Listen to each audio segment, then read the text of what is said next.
If everybody could, please come on in and have a seat. We'll go ahead and get started here.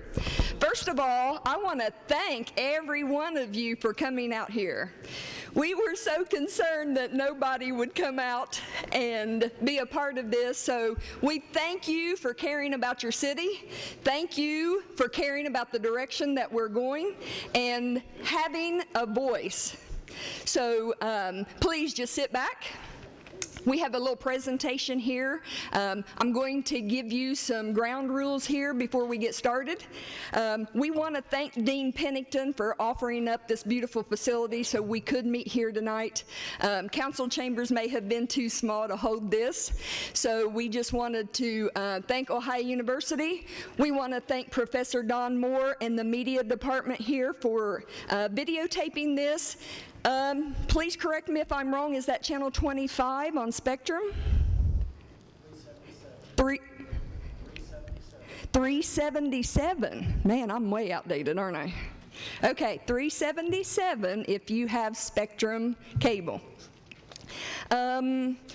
We also want to thank Dave Lucas Communications because they are live feeding this right now on our government page and on the All Points Bulletin Facebook page. So hi to everybody out there in Facebook land. Thank you guys for watching. We really appreciate you taking the time out of your schedule to spend with us as we talk about the direction that we want to take the city of Ironton. Little housekeeping rules, please. The bathrooms, if you've never been in here before, are over here on my left, your right. Exits behind you, exits this side, and right here should anything happen and that we need to leave immediately. Tonight, I'm going to start off with a city summary. How many have seen the State of the City address on Facebook? Few? Okay, so this is going to be new information to you guys. We will do a city summary. After that, we are going to give council an opportunity to talk about some of the resources that we have to generate revenue, okay? And then we will open it up for public participation.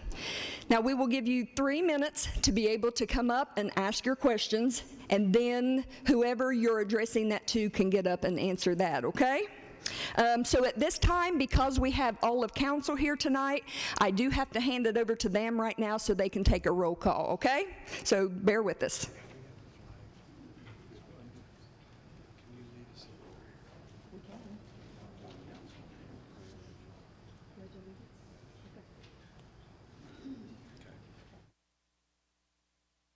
Evening. I think it's on. Good evening, everyone. Appreciate everybody coming out on this cold January evening. We certainly appreciate that. We're going to go ahead and start the special council meeting of January 31st, 2019. Before we do so, as we always do in our council meetings, we start the meetings with a prayer and a pledge to our flag. So at this time, I would ask the mayor, would you, Dr. Lucas, to lead us in a word of prayer, if we could all stand, and then immediately afterwards say the Pledge of Allegiance.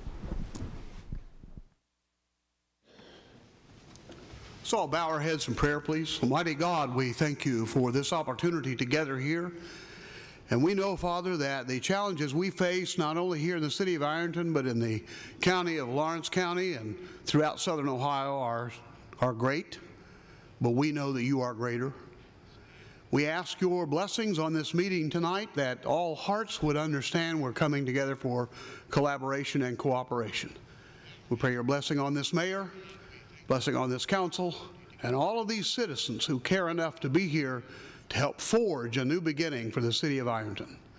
We pray your blessing on all the citizens of Ironton, and we thank you for this opportunity to gather here in freedom in this great land.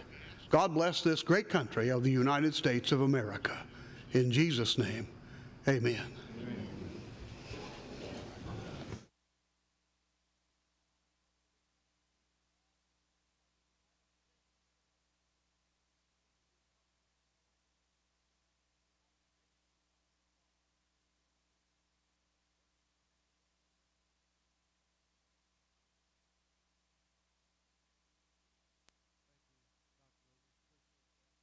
We'll start off with a roll call, please. Blankenship. Here. Clary. Here. Harvey. Here. Klein. Here. O'Leary. Rist. Porter. Here. Okay, before we get turn it over to the mayor, just like to say a few things here this evening. We're holding this special meeting of the council to allow the citizens of Ironton to come before the council, as we do every 2 weeks in our regular council meetings, to hear constructive and productive ideas and suggestions in order for us to make those decisions and move our city forward. We're all adults here, and we want to keep it at that level, please, and we are listening to what you have to say to us, and we appreciate that, and especially with the turnout, that means a lot to us. Keep in mind that you will have 3 minutes. Mark's going to give me the nod, I guess. If you don't care, just one at a time when we get to that point, after the mayor's presentation, just one at a time come to the podium here and state your name and your address for the record. We've already heard a lot of great comments and suggestions throughout the several months in our council meetings. I just want to say that this council has been working very, very hard to come up with solutions in order for our city to move forward. By any means, this is not an easy job, and I don't think we can make everybody in the city happy. But we want to pursue those ideas and think about them as we have been, and discussing them not only in our regular council meetings but also in our committee meetings. And there has been numerous meetings and long hours. And I want to stress that because some folks only see us or hear about every 2 weeks we have a meeting. But there's meetings that go on in between that 2 weeks. There's the conversation, there's thought process, you know. I mean, if they're anything like me, if you're watching TV, you know, something about the city is on my mind, and we're trying to think through it and see what the best solution for it is. I think we have a good council. We've been working good together, and we want to keep it that way and move forward. So tonight, just keep that in mind. We're here to listen and take your suggestions and your ideas, and really, you know, come out of this with a positive attitude, and that's the way we're going to handle it this evening. And as the chairman, I will give you the 3 minutes, and please just get to your point, I guess. I don't know how else to say it. So it will allow time for others who would like to speak. So if you keep that in mind, we would greatly appreciate it. Then when everybody is finished, I'm sorry, the person is finished at the podium, I'll allow the fellow council members to respond briefly to them as well. After the evening is over and everybody's had their opportunity to speak, we're going to take those suggestions and ideas, and hopefully we'll all take notes and study them, and you know, have another meeting, obviously, to review them and see what comes out of that. And again, I just want to thank everybody for coming out tonight. I know it's going to be, you know, the weather, it is what it is, but we've got to move forward, and we got to do what we have to do as well, and we certainly all appreciate that. So at this time, Mayor, I'll give you the floor, and we'll go from there. Okay? You need This one. Okay. On your desk, or sorry, on your table here, there is a ballot, and there are 4 options on the ballot. And those are the 4 options that we are going to talk about tonight. We do want to hear from you, so there's a section on there too that you can even give comments. But after you have listened to the presentation and listened honestly, then we want to hear from you in the direction that you think that we should go, okay? The ballot box should be in the back, right back here on the table with Mr. Sam Hyten and Ironton Alive. And just mark that and place it on there as you leave, okay? All right, so if you will pay attention over here to the board, I'm going to do a, what I hope to be is brief, summary on the state of this city. So those of you that have not seen the town forums or haven't been to the town forums, for the past 3 years, I have been to restaurants, to churches, you name it, I've been there to be able to talk about the condition of the city, okay? So, if you don't know, our city government is broke down into 3 categories. I am the executive as the mayor, you have council that legislates and appropriates, and you have the finance department. If you have issues with the water bill or a stop sign or an alley, anything that is the day-to-day issues with the city, that is directed to me. I know many times we come into council and somebody says something about my utility bill. Council can't address that for you. That has to come through me. So to expedite getting the answer to you and resolving the problem, we're asking that you just simply call my office for those day-to-day duties, okay? City Council legislates and appropriates. They're responsible for the finances of the city. The finance director, he puts all of that together. He and I together will give a mayor's budget at the end of the year, and then council goes through that. They're the ones that allocates money for certain departments, and so we have a pot of money here, and we have to divvy that out in order to make it stretch, okay? So if you need things, the day-to-day operations, direct those to me. So tonight, if there's issues that you have that's like that, we won't talk about those tonight. You're more than welcome to call my office and set up a time, or I'm a stickler for going up the proper channel. I will send you to the department head first. If they can't correct it, then it will come to me, okay? So we do that proper chain of command.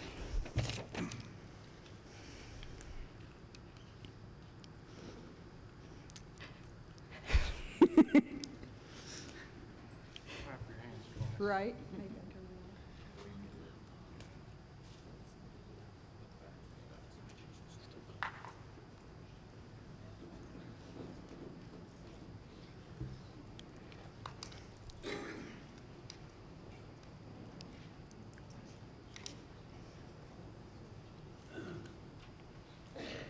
There it is. Thank you. Okay, the city of Ironton is made up, its financial makeup, we're broke down into 3s, okay? First is our enterprise funds. Enterprise funds are fees for services provided. It's your water, you drank the water. Wastewater, it's your wastewater. Sanitation, it's your trash. The same way that you would go buy a gallon of milk, it's yours, okay? So these are just services that you have yourself, okay? I cannot take that money and spend it anywhere else in the city of Ironton. If the water department has $4 billion in it and I need a pothole patched, I cannot take that money and go patch potholes, okay? That is strictly for that fund only, okay? That's ORC. We're governed by that, and we cannot use that money anywhere else. Stepping over into the special revenue funds, okay? These are funds that, one, was voted on by you, the residents, or enacted by city council, or from the state highway fund, gasoline tax, or the auto registration, okay? Those two are specific for that situation. I cannot take money coming in for the flood and go spend it into the recreation. If it's flood money, it goes to the flood department. If it's rec, it goes to the recreation department, okay? Stepping over into category 3, and you see the big light on top of that. There is where we want the money to come, okay? We can spend that money anywhere that we want to. If we have enough money in the general fund, we can take that money and spend it in special revenue, and we can spend it in the enterprise fund. So common sense would say that we want money coming into the general fund, correct? Would that be correct? Okay. If we look at the next page, and this is what I'm going to focus on, is the general fund account, okay? This is what makes up our general fund account. And you'll see income tax, real estate, house trailer, municipal fee, permits, municipal court fines, hotel tax. So there's a number of taxes that come in is what makes up the general fund, okay? Fees or taxes, okay? That's how your local government operates. Now, can I be quite frank with you guys? Can I be honest with you guys rather than standing here as a politician smiling in your face and telling you what you want to hear? Would you rather me be honest and go through this presentation and just have a real conversation rather than a politically correct conversation? Honest would be nice, okay? So you're not going to be offended when I talk and tell you how this thing really operates, okay? We're not placing judgment on anybody. We just need you to know exactly how your local government operates. Look at the green line. No item in our general fund goes to support anybody with low income. That's not how your local government operates. Those monies come from your state and federal governments. That's why you have Department of Job and Family Services. That's why you have CAOs and those kind of services, okay? We don't get money like that to help offset for people that are unable to pay any fees or any raises in our utility rates, okay? So I need you to understand that. So as sympathetic as we try to be and we understand, I've been there. Listen, I've been on public assistance before. I understand more than anybody. But we don't have that luxury of having a line item that goes into a pot that we can help people, okay? Issue 1 for the city of Ironton. We have less tax reimbursement from the state. The previous administration at the state level decided in order to balance the state budget, they were going to take some taxes and keep them at their level instead of redistributing them to the local communities. We used to bring in $551,000. We only bring in $249. So that's $302,000 that automatically you write out of the general fund. That's a department for me. I can actually have a whole new department with $300,000. Well, let's see, the federal revenue sharing, back in '95, they took out $250,000. Well, the inheritance tax, that's $100,000. Right out of your general fund, that went out the door, and we have no say-so about it, okay? That affected the general fund. $650,000 right out of the general fund. Can you see what issues that we're facing? Now, issue 2. Let's look at the city of Ironton alone. There are people that live in Ashland that work in the city. We're just going to talk about the people that live here because you're the ones that's going to be affected by any fees or income tax rate hikes, anything like that. It's just the residents. In 2017, we had a report we ran that 2,514 people living in Ironton pay the income tax. We had a resident come to council and say, all these figures that you've presented in the past, can you give us more actual numbers? So we went into into our computer system and had a report generated. 2,514 people pay income taxes. We have a population of 10,800.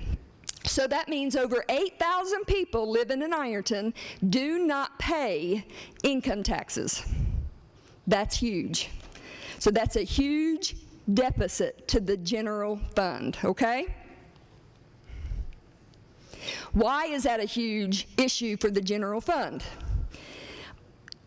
Our general fund, the income tax, makes up 45, almost 46% of the general fund.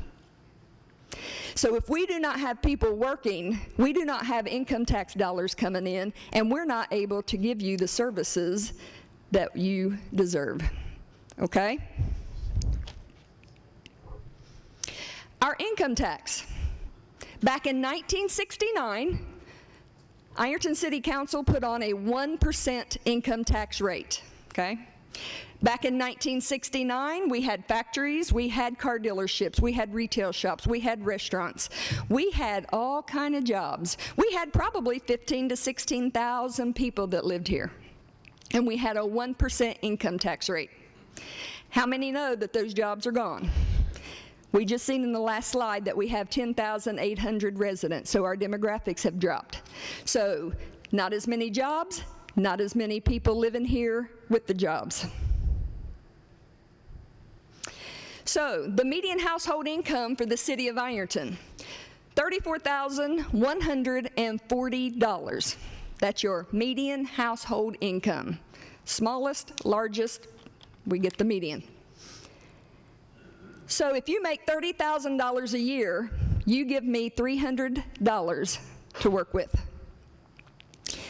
According to bestplaces.net, 55.1% of the residents living in Ironton make less than $40,000 a year.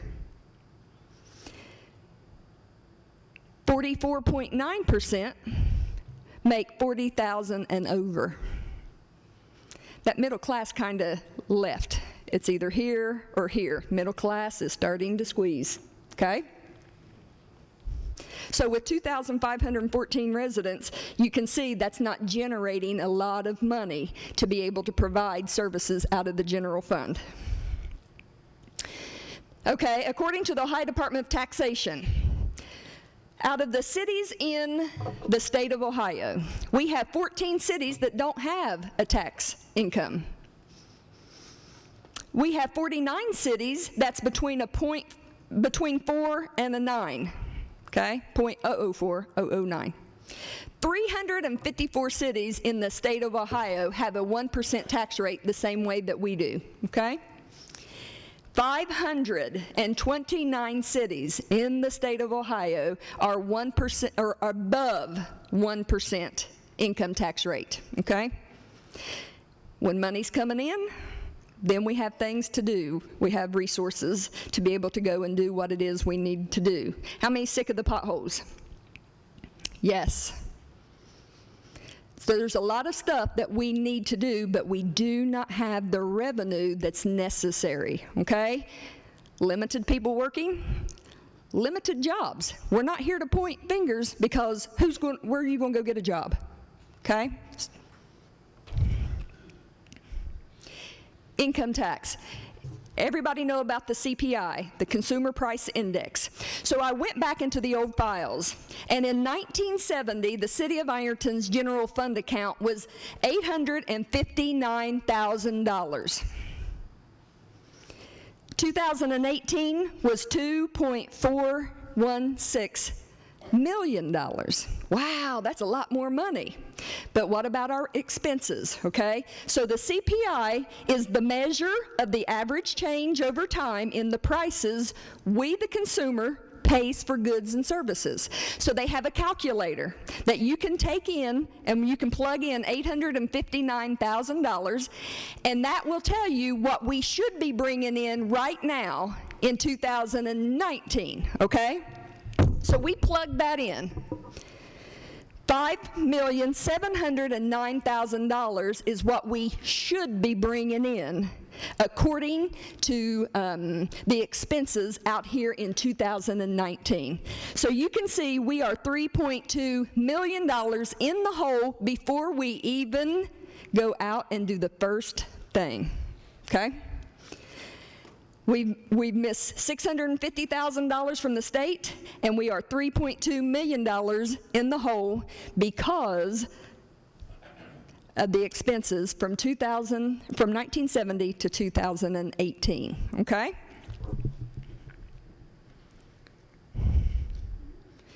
In the general fund expense, we have 16 departments that make up the general fund. And as you can see, our safety services is what's in that. You'll have anywhere from council, me, municipal court, police, fire, civil service, public buildings. So 16 departments is resting upon that income tax money coming in. But look, we have 28 and 26, that's police and fire. It costs us $2.7 million to provide police and fire services. And that is something that none of us want to see walk up out this door. If my house is on fire, you sure enough want to see the fire department come and put your house out, right? Put the fire out. You sure enough want a police officer come when somebody comes in and robs you, okay? Those are just normal government positions that you have to have in order to operate a city. This isn't fluff. This isn't, you know, the mayor's riding around in a Cadillac Escalade, because she's not. These are just normal services, okay? So 14 departments. We're left with $2.5 million to run 14 departments. So I'm sure you can see the struggle that we have in making ends meet. Our rate increases. How many have said, you guys are nickel and diming us to death? You're always increasing these rates, and we've got all these fees. We can't make it in Ironton, right? 1996, $4.40 for water. In 22 years, they have raised it $1.77. Does that look like they're nickel and diming you to death? $1.77 in 22 years. Wastewater. Those are EPA mandates. We are hammered with those. Everybody in the United States is hammered with EPA mandates. And as you see, in 2017 was the big jump. But before then, 25 years, they've raised it $4.94. And it wouldn't have been that much if it hadn't been for EPA mandates. Storm fee. Look, we've known about it since 1990s. The first tax that goes on is in 2005 with a flat fee of $14.55. Everybody got upset. Council comes in, reduces it, and attaches it to water. Now we're at $4.30 per 1,000 gallons. You're paying more than the $14.55, right?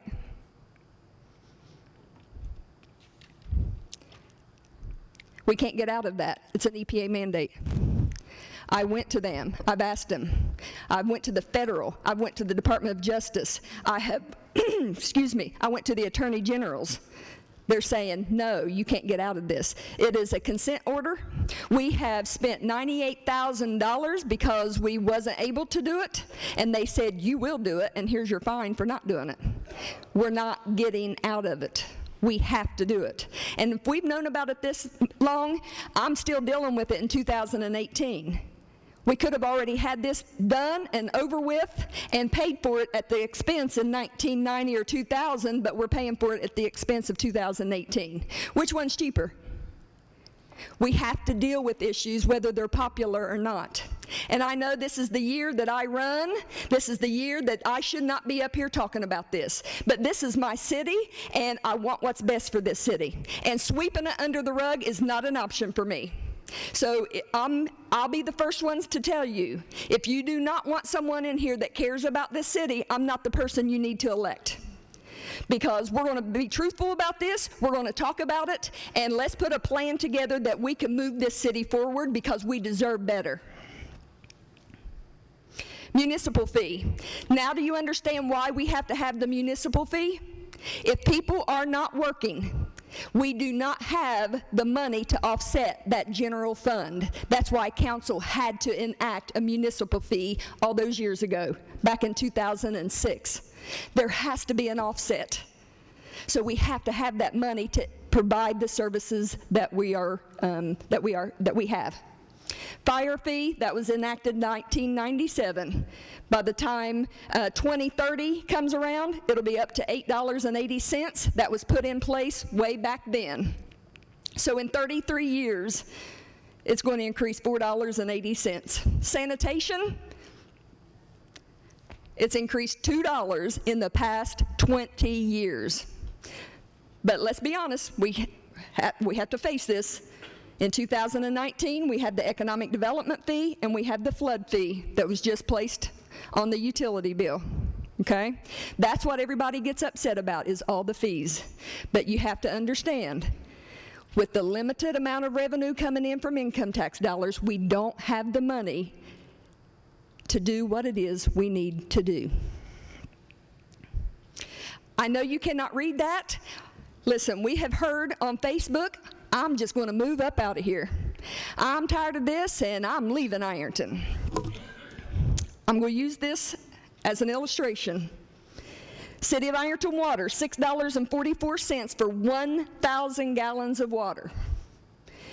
You go to Portsmouth, it's $7.67. You go to Russell, it starts off with $18 1,000 gallons, and then it drops down astronomically. Huntington, $26.72 is a base rate for 1,500 gallons, and then you're paying $11.85 per 1,000 gallons of water. Ours is $6.44. You might want to rethink about moving out of Ironton, okay? And I'm not here to say, yes, we do have fees that others do not. So we come in line with about what everybody else is doing when you total it all together, to live there, you know, all together, when you total up all the utility bills. Water administration, it doesn't matter how high that we raise rates or put on fees. If you do not pay your utility bill, we cannot pay firemen. We cannot pay policemen. We cannot do the storm. We cannot do sanitation. We cannot do wastewater. We cannot do water. At one time, we reported $80,000 a year we are losing because people will rent and walk off and leave, and they leave that utility bill.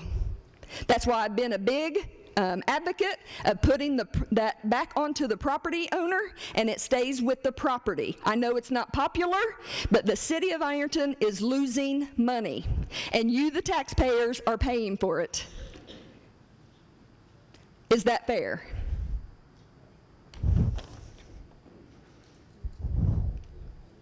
Departmental shortcomings. I'm not going to go through every department because we'd be here for 3 hours. But I am going to highlight some things, and this is how we operate every single department, okay? Every single department. We have a skeleton crew citywide, okay, with the exception of our fire department. Supervisors, they oversee 3 departments. There's several of them sitting right here that oversee 3 departments. How much attention can they give to each department if they're overseeing 3? Aged facilities, water distribution, go to their garage. 19 what, Brett? 1937. We have aged equipment or lack of, okay? We have a 1967 crane that when we had the flooding last year, broke down in the middle of it. And so we're having to scramble to go out and get a boom truck so we could get the gates up so we could protect our citizens on the north end of Ironton. Crane, 1967. We're working with aged equipment. We're working in aged facilities that are crumbling. The city center just had a contractor walk by and look up and seeing that it needs some work done on there. So we got capital improvements that we have to. Wastewater department, not one backup motor, not one backup pump. When something goes down, they fix it immediately. That's the condition that the wastewater department is in. No economic development. What's the one thing that we need that could change the face of the city? Economic development. Well, we haven't been able to place $1 towards economic development, quote, a department. We used to have the Ironton Port Authority. That was merged with the County Port Authority. City Council used to support that when it was the Ironton Port Authority. We haven't supported it since 2000, probably 6. So we need economic development. We need jobs coming in here. We've got to reevaluate the way we do things, guys. And we have got to look at what's our vision for Ironton, where are we going. We've got to come together as a group and move forward. MS4, I need a complete department for that. I didn't know that I was responsible for the MS4 program when I stepped into office. Received a notice of violation letter because nothing was being done. So we got in there, jumped in. Do you know when you get a notice of violation letter, that comes with a fine? Well, we escaped the fine, and we began putting a plan together. So I am MS4 coordinator, I'm publications director, marketing director, mayor, and then you want economic development as well. We have to have people, guys. I put my cape on, but I can only go so far. Am I being mean, or are we being real? Our expectations are up here, guys. Our reality's down here, okay? I'm just being honest with you. Street department. Here's the department we'll use. And this is, I hope this is all inspiring to you. Because Mike and his department, every single one of our departments have to operate this way. I always said potholes, I'm going to put I hate potholes on my tombstone. This is one of the biggest issues. We haven't had a street paving project in years, okay? The roads are crumbling, but that's crumbling across the United States of America. What we're dealing with is not unique to Ironton, guys. It just affects us. Okay? Every community is facing these same struggles. In the street department, I have one mechanic. Does anybody know how many vehicles we have in the city of Ironton? Police, fire, water filtration, water distribution, wastewater, recreation. We have a ton of vehicles. I got one maintenance guy, one mechanic, does all of that. I have one electrician. Do you know how much electric we have in the city of Ironton when we're looking at street lights, when we're looking at traffic control devices, when we're looking at our flood defense system? One electrician, guys. So, if I have 7 people in the street department, including the supervisor, at one time we had 20. Let's remove the supervisor. Let's remove the mechanic. Let's remove the electrician. Now I have a heavy equipment operator, I have a truck driver, and I have 2 laborers. Oh, wait a minute. There are 105 days of vacation and personal time that the street department needs to get in. There's 129 days that the sanitation needs to get in. So Mike, when sanitation is off, Mike has to take his street crews and throw them into sanitation because I have to pick up your trash every day, Monday through Friday. They're at a skeleton crew. There's 6 guys, 2 on the back of the truck, 2 trucks. So 4 men pick up all the trash in the city of Ironton. 4,700 accounts. I'm sure you put out more than 1 bag of trash. 4 men are throwing this every single day. So now Mike has probably nobody in the street department that we can patch potholes, that we can grate and gravel alleys, that we can paint street lines, that we can hang flags for holidays, that we can oversee the traffic control signs, pick up trash in the alleys, address sinkhole issues, trim trees in the downtown district, assist with all special events, hang banners, bridge assessments, hang Christmas lights and decorate. Get it? That's tough to do. And everybody sits up here and says, well, why aren't you doing this? Why aren't you doing that? He's doing the best that he can with the resources that he has. So this is a testament to the employees that you have working for you.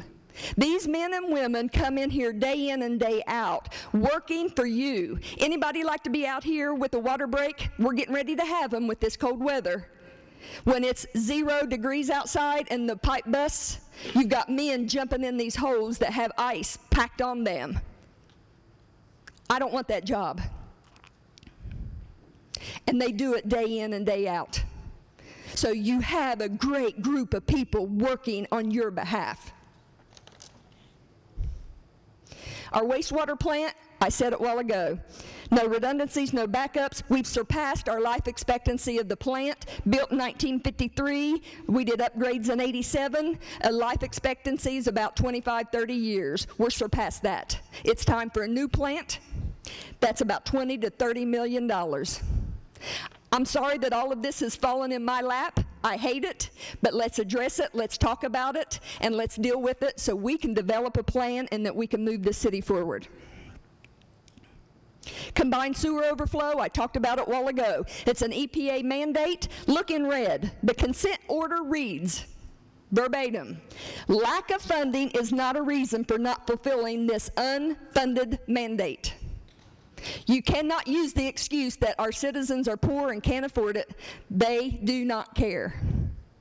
We have to do it. And they are challenged with that. Can you see them losing sleep now?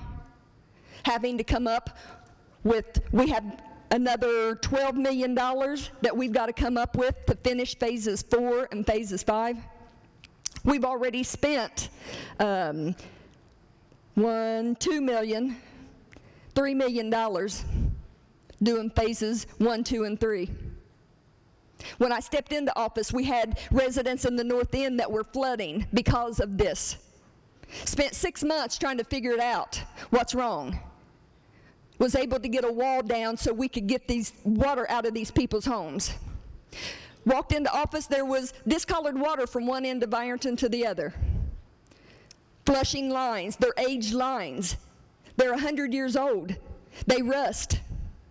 So we implemented a consistent flushing pattern, spring and fall. Is it inconvenient? Yes. But we've got to clean that out. We've got to be able to provide quality drinking water. Civic clubs. I can't say enough about our civic clubs. We could not do what we do without our civic clubs. We do not have an event coordinator. Sam Heighton with Ironton Alive, Carol Allen, Ironton in Bloom, the Lions Club, Friends of Ironton, the Memorial Day Parade. They bring in thousands of people that deposit into the city of Ironton, tourism dollars. So thank somebody that volunteers their time, because they volunteer. Our current debt. Let's look at our current debt. Guys, this didn't happen overnight, okay? It didn't happen when Katrina got into office. $13.3 million worth of debt right now. This is basic stuff that we have to run a city. This isn't elaborate, state-of-the-art stuff that we want. This is basic stuff when you have a city. Sewer, anything in purple are mandates from the EPA. I get no benefit out of, other than them. Here, true story. I go to the EPA. They said, listen to me, Mayor. Before Jobs Ohio even thinks about sending somebody down here to open up a business, it's manufacturing, we get a phone call from Jobs Ohio, and they say, can Ironton support this? Are they in compliance with this consent order? And if they say no, we lose it. We don't get it. So somebody had said, why don't you just not pay it? What are they going to do, take the city from you? Well, I lose out any grant. All grants get cut off because we're not in compliant, okay? So there's the caveat, there's the hook. You have to do this. A federal judge signed this consent order. Here's the estimates, or here's what we're looking forward in the future. A new flood defense system. 1940, our flood defense system was put in place. It has the exact same equipment, the same pumps, the same motors. Few motors have been updated. Same sluice gates. 1940. What condition do you think they're in? I just had a gentleman that was in there fixing a motor. Here's the motor. He's on this side. The motor blew up on this side. If it would have blown up on this side, he'd be dead right now. This just happened this week. This is the condition that we're putting our employees in. So we're looking at flood defense system, wastewater plant, water treatment upgrades, stormwater separation, equipment needs. That's $42 million right there. That's in the future. Do you think we lose sleep at night? Grants. We've heard people on Facebook say, why don't you get grants? We've had people come into the council meetings, won't you get grants? We get grants. We've got grants in the total of $11,742,000, probably since 2013. $11 million worth of grants. This is stuff that you don't see. That helps offset what we're doing. Changes that we've made, not popular. We merged the health department. I took a beating over that over Facebook. We had 2 commissioners working out of one building. We had several nurses working out of one building. What are we doing? Providing the same service, but paying these double salaries. The state comes in and says something's got to be done. We needed to get accredited. We're not able to get accredited. Finally, the state steps in and says, we're done.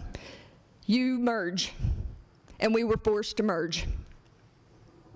We were spending out $105,000 to double service everything, with the exception of birth and death certificates. Our portion now is $43,000. 105 down to 43. Employee reduction, I just said we've lost sanitation, we have lost street, we have lost police, we have lost dispatch. We don't even have a dispatch department anymore. 911 or the sheriff's office does our dispatching. Online utility bills. You can go online now and pay your utility bill instead of having to get up and come down. We've come into the 21st century, putting in position tools that can help us be more efficient and more effective. We've had paving. Kiowa come in, paid $177,000 towards some of our paving. That's why you see 93 2nd Street, 141 6th Street, 3rd Street, Jefferson Street. We were able to get some paving done. Our permissive tax, that's when you go get your tags. There's a $5 fee on there. It is now $10. We bring in $52,000. One block, $15,000 to $30,000. How many blocks am I going to get paved? What if we had money? What if everybody worked? What if there were jobs here in Ironton? What could we do? I had a lady walk in here tonight and her question was, what is the plan? Where are we going? What are we doing here at the city of Ironton? What if we were able to pave our roads and that we were able to clean up the city of Ironton and people cut their grass and didn't throw their mattresses out in the alley? What if we had a presentable Ironton that people actually wanted to live here? You can live here and work in Kentucky and West Virginia. We still get your 1%. What if we provided a place of tourism? We've got Wayne National Forest right out here that we could capitalize off of, and that people in the cities want to come down here, a staycation as the state says. At the state level, or Ohio Department of Tourism, they say that anytime somebody spends a night in your community, that's $348 deposited into your community. By the time you spend the night, you get gas and you eat. $349 for a night stay. What about the riverfront? What about development of the riverfront, like a Covington? What about, we've got the football field over here, the semi-pro football stadium. What about tourism for the city of Ironton, that people can come over here, that we can draw from Kentucky, we can draw from West Virginia and become a destination place? That we live here, remain with the amenities that we have, but people can visit and leave. What about the industrial park? We've got industrial park right up here on the south end, the Honeywell property, Ironton Iron Site. What about manufacturing, light manufacturing right there? Tourism, manufacturing. What about retail? Everybody sick and tired of going across the bridge to buy a shirt? You want to deposit your money right here? That's how you can begin to help us as well. Shop Ironton. But there ain't nothing in Ironton. Yes, there is. Think about it. Be purpose-driven. We can't get everything right here, but my goodness, we can shop groceries. We can get our cars fixed. There's a ton of stuff that we can spend right here. Yes, it's easy getting online. It's easy going to Amazon. But guess what? Those tax dollars do not come to our community, and we're losing those tax dollars. Okay. As your mayor, I cannot raise your rates. That's out of my realm. I cannot do anything about revenue. I oversee the workforce. My only option is to lay off. My only option, since we are at a skeleton crew, is to lay off my fire department. I do not support that 1 ounce. Everybody says, well, all these other people have volunteer fire departments. Not everybody has big high-rises. Not everybody's population is as dense as ours, that our houses are next to each other. So if Mr. Swartzwelder's house catches on fire, this gentleman's house is going to catch on fire. Our community is set up a little different than other people's, okay? I do not support that. I cannot put you at risk if your house catches on fire. We have a 3-minute response time. Is that correct, Chief?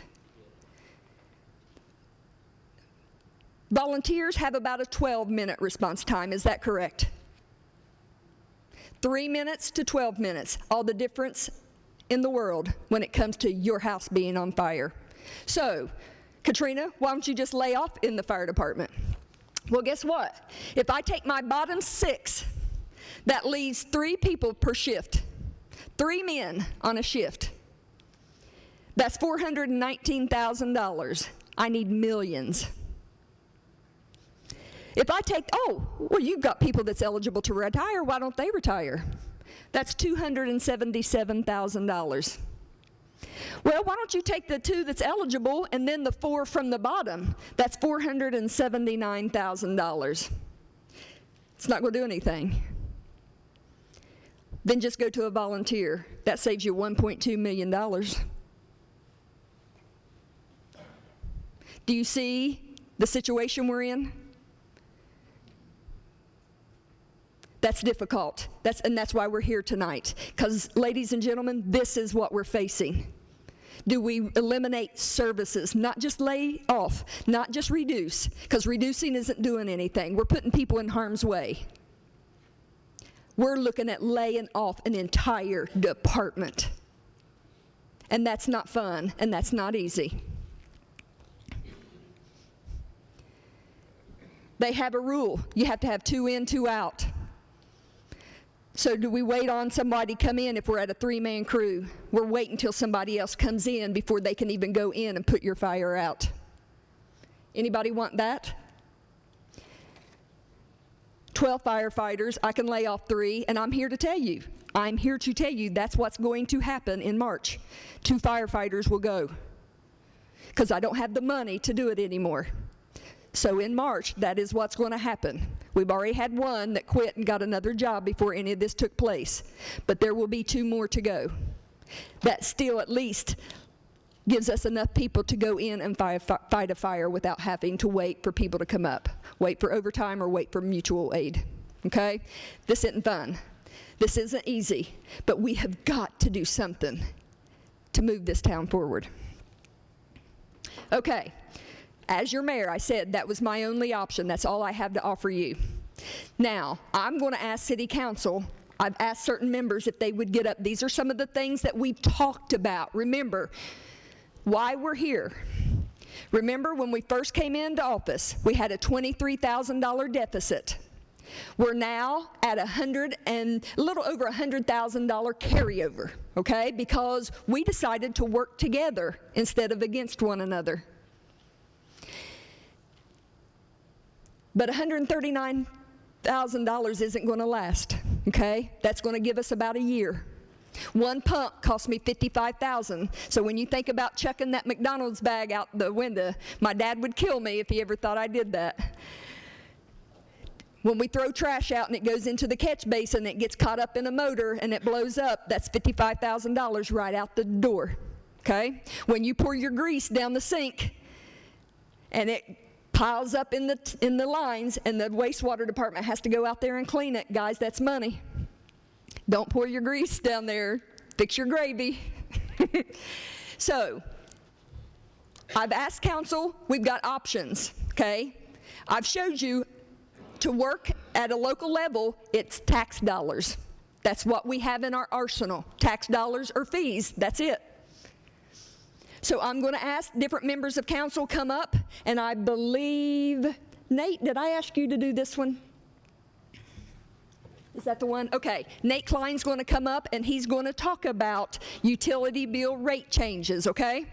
And then after him, I believe we have another council member that will talk about outside millage. After him, we'll have someone talking about increase to the municipal, or to the income tax rate, okay? Yes, when they're done, we'll open up for people to talk. Oh, yes, that's Good evening. I again wanted to echo what the mayor said and thank you all for coming out this evening. I think seeing this crowd here is a testament to how much this community means to everybody. Not just people sitting up here. So thank you again. I do want to say before I go with my ideas here that I'm listening to everybody in council meetings and the community, and we've had a lot of great input, and I would like for that to continue. And I might point out a few people in my presentation here that I've listened to and kind of go along with their line of thinking. So you're going to hear, I guess, my ideas as far as a fee increase. I know it's not popular. I understand that. But I want to look at that in comparison to an income tax increase and a property tax increase. So one thing that I believe is right about our utility bill is everybody pays in our community. It's not just the small group that is working and paying income tax. It may not be property owners, but it's covering everyone. And that's, you know, I've always heard fairs just comes in the summertime. Life's not fair. But it is, in my opinion, the fairest way for everyone to contribute.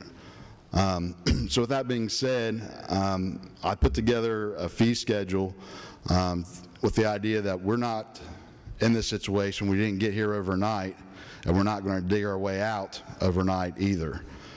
So when I voted against the fee earlier, it was because there was no ideas of the future and where we were going to go from there. And I've said that before. I'm not going to vote for anything without any long-term solutions. I've been a big proponent that any fee that we set is should have what's called a CPI or possibly a COLA attached to it, so that we can not have our future generations in the same boat. A CPI, the Consumer Price Index, it kind of traces our inflation rate and would adjust usually anywhere between 0.5% and 2% each year. If this was implemented 20 years ago, we wouldn't have been in this room together right now. So I think that implementing this will be something that's going to prepare our community for the future. So with that being said, the rate that I'm proposing, right now we're at $6.44 to have our water rate at $7 a thousand with a CPI again attached with that. What does that do? That breaks us almost even, and right now we're in negotiations with Heckler Water, who we sell 1/3 of our water to. I believe that our water situation, as far as our plant improvements, we should be enterprising in doing that. I would like to see what we charge our residents as a break even, and what we sell our water to people outside is what we're going to use that money to improve our plants and improve our water lines. I'd like to see the elimination of the water administration fee in conjunction with that. We have a $2.50 fee that you guys see on your water bill. That $2.50 fee is a flat fee. Everybody pays that in our city. But we do not charge that to Hecla Water. They pay the same rate that you pay. In my opinion, that is wrong, and it's something we're going to consider when we go into our negotiations with Hecla Water. In conjunction with that, when it comes to getting grants for infrastructure, they look at our water rates and are they a certain percentage of our median income. When we have just a flat $2.50, that does not go into consideration for our grant opportunities. So in my opinion, the $2.50 needs to be eliminated. The sewer rate. The mayor has pointed out the condition of our sewer. It is going to require an investment. I'm proposing a sewer rate at $10 a thousand with a CPI also attached with that annually. That will bring in an additional $400,000 a year that would be able to invest into our sewer plant. Now, with all this being said, I think we need to be enterprising as a city also. I don't think that just continuing to push our rates on our residents is a way to get out of this. I think we need to be enterprising and think about how can we expand our services. If we are able to take this money and reinvest it into our infrastructure, we can market our water to other communities. We can push for annexation west of the highway and, I'm sorry, east of the highway, and try to market our water and sewer so that we can, in conjunction, grow our tax base. I think that is how we can improve our situation. Our sanitation rate is currently $11.50. Again, like the others, I propose a 2% CPI. I think the rate that we charge, you're not going to see a better rate in any other community. And I tip my hat to our sanitation guys. No matter if you're putting 5 bags out or 15 bags out, they're always picking it up. And no matter if it's 0 degrees or 60 degrees and sunny, they're there picking it up. So I applaud that. As far as our flood fee, right now we have that as a $5 flood fee on your utility. I would propose that we eliminate that and put it back just solely on our property tax. With a $4 mil that's voted on, just like the one that is now, that would provide $540,000 to our flood department. So that would be approximately double, with half of that going to operations and half invested into our flood improvements. If you look at your insurance premiums, we're lucky enough that we're not going to pay an insurance premium like those that are in Coal Grove. So if you look at where we're at, that would be approximately $130 a year on a $100,000 home. And if you look at still, it would be an increase on your property tax. If you look at that in comparison of not having a flood wall that is certified by the Army Corps of Engineers, it would be a significant savings for our residents. I believe that should be attached to our property tax because that does directly affect our property owners and their insurance premiums. Right now, you currently have a municipal fee on your utility bill, and you have a fire fee. I'm proposing eliminating the municipal fee, which is currently $15.64, and changing the fire fee to have a $15 police fee and a $15 fire fee this year. I would like to pull, my idea is pull police and fire and have them act as almost like an enterprise fund, like the mayor was talking about. You have fees there that go directly to fire. You have fees that go directly to police, and the chiefs are responsible for those budgets. What does that do? Well, right now, they're in the general fund, so anything that the chief has saved or gone out under budget, that goes back into the general fund. That department doesn't get a benefit. So it further incentivizes those departments to run and budget. Not that they haven't, but it encourages them to save wherever they can. But it also, protects us having our police and fire departments in place.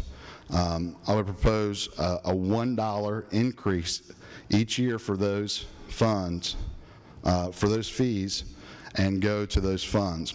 That would free up general fund money, which the mayor was talking, the general fund money is what's needed, we're able to do more with.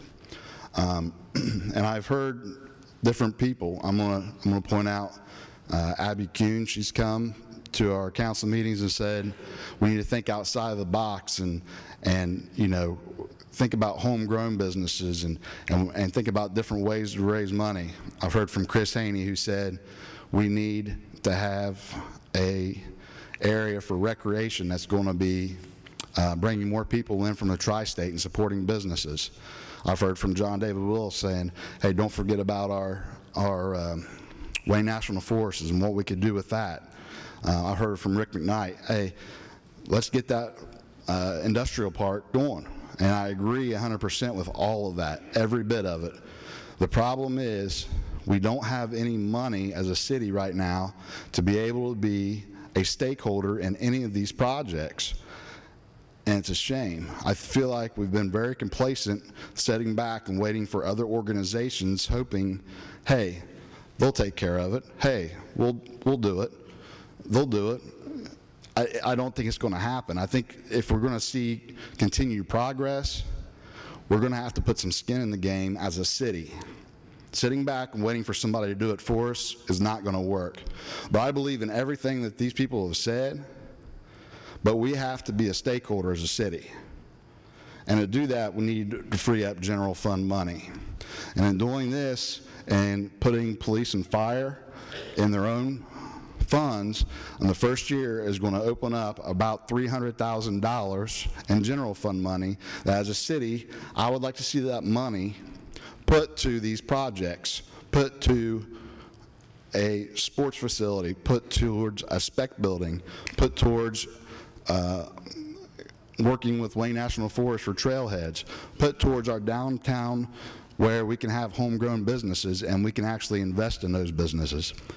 I think these projects ultimately, along with the annexation, will actually be our way to grow as a community and to grow our tax base. But again, it's going to require us to make an investment in our community. So while I don't like to pay higher fees, I'm a dad too. I've got 2 kids, and it's tough. It's tough. I get it. But every time I put my utility bill in the box, I feel like I'm making an investment in our community, not paying a burden. I know that's a tough thing to swallow, but everybody up here puts their utility bill in the box. It's not easy for everybody, but I'm making that investment. So a couple other things here I just want to hit on. The storm EPA rate. What governments above us have done to our community leaves a very bad taste in my mouth. Unfunded federal mandates. You have to do it. We're not going to pay for it. We're going to take your sales tax money to balance our budget and sit on a $2 billion rainy day fund, and we're not going to send any of it back. So we're not going to be the bad guy. Unfortunately, you're going to have to be the bad guy. And that's just what it is. We're not the federal government. We can't print our own money. We're not the state government. We can't kick it down to the locals. We are the last line. And unfortunately, we're going to have to be creative on how we're going to get out of this and come up with these obligations. So as far as the storm EPA goes, I've listened to Mr. Bill Nenny. I don't think it's right that we're charged on our usage for our storm. how is it right that someone that's single and uses 1,000 gallons is going to pay and lives in a 3,000 square foot home is going to pay the same as, or going to pay less than someone that has 5 kids, uses 5,000 and lives in a 2,000 square home? It's just, it's not right.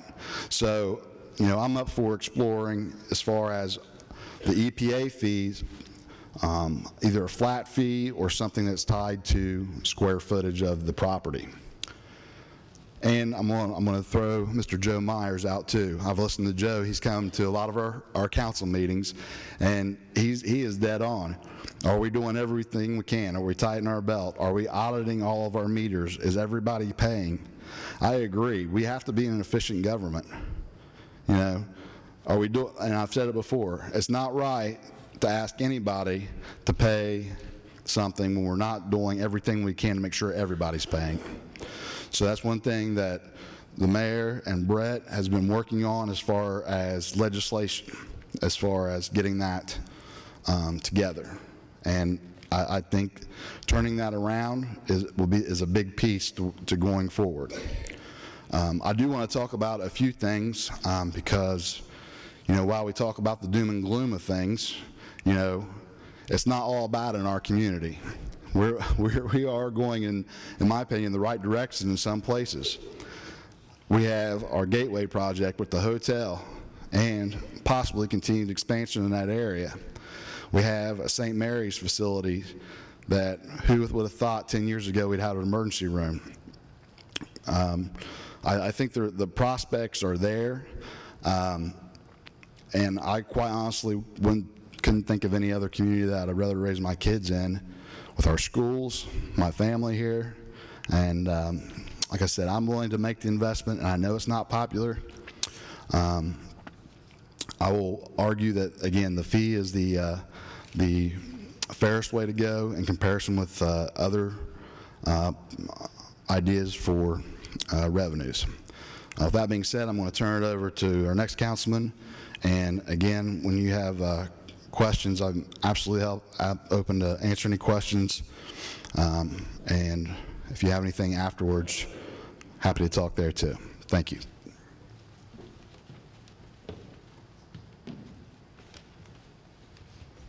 Hi everybody, my name is Craig Harvey. My slide's a lot shorter, so I'll talk a lot shorter. You can see Nate put in a whole lot of work with the fee structure that he did, and he doesn't do that lightly, and so he's taken a lot of criticism about fees and adding fees. But as you can hear from the mayor's presentation and from Nate's presentation, he's put a lot of thought and effort into it, and the next person that'll get up here and talk has put a lot of thought and effort into it, and because of that, my presentation's very short because I told them I didn't want to stand in their way. I wanted them to explore their possibilities and give them a chance to pass or fail. And because mine can wait for a little while, my solution was to just put police and fire on the tax levy for the November ballot and completely remove them from our general fund, which would free up the 54% of our general fund to allow us to focus on other priorities and move that money around. How that equates is very difficult to explain. It would take an entire one of these meetings again to explain that, but quite simply, it's 35% of your assessed property value. And I tend to disagree with anybody that says the fairest way is to place a fee on our utility bill because everybody pays it. You heard the mayor say not everybody does pay it. And while we're on the subject, there are people that in our community, believe it or not, that try their best to manipulate the system. You all live right beside them and you know who I'm talking about, but there are people in our community that figure out how not to pay their utility bill and how to pass that along to you all. And so instead of using the utility bill and a fee, this touches on every property in the city. If you have a vacant property that's $10,000, it would raise your property value or your property tax by 35% of your appraised value based on beyond the amount of millage we need to raise to support a whole police and fire department. Right now, the fire department has 17 individuals. Still 17. You said 16 now with the one she just mentioned resigned. Police have 14, and they need 17. So my tax levy would be for both to have 17. But that millage is calculated by the auditor. The auditor collects those taxes, and for instance, I asked the auditor for some numbers, so this is just some rough estimate, but for the solution that I proposed, a $10,000 property in Ironton would pay $70 a year in extra property taxes to support the police and fire department. A $10,000 home would pay about $700 extra a year in property tax. With that being said, the offset to that is those fees that are on your utility bill that people don't pay anyway, they're gone. I'd get rid of those. We got questions later. You can ask me in a minute. Audience participation.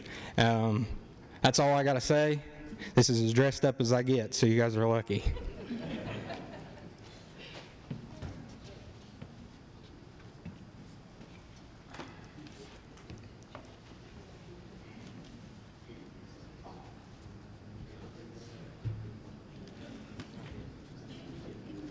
My name is Jim Chordiff, and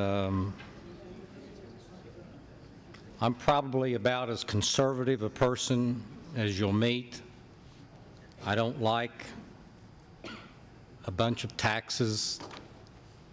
When you stop and think about our federal tax, our state tax, our local tax, our gasoline tax, our sales tax, our property tax, and I think all of us have probably heard and read that we're way up into April before we ever break even and start taking home actually any money ourselves.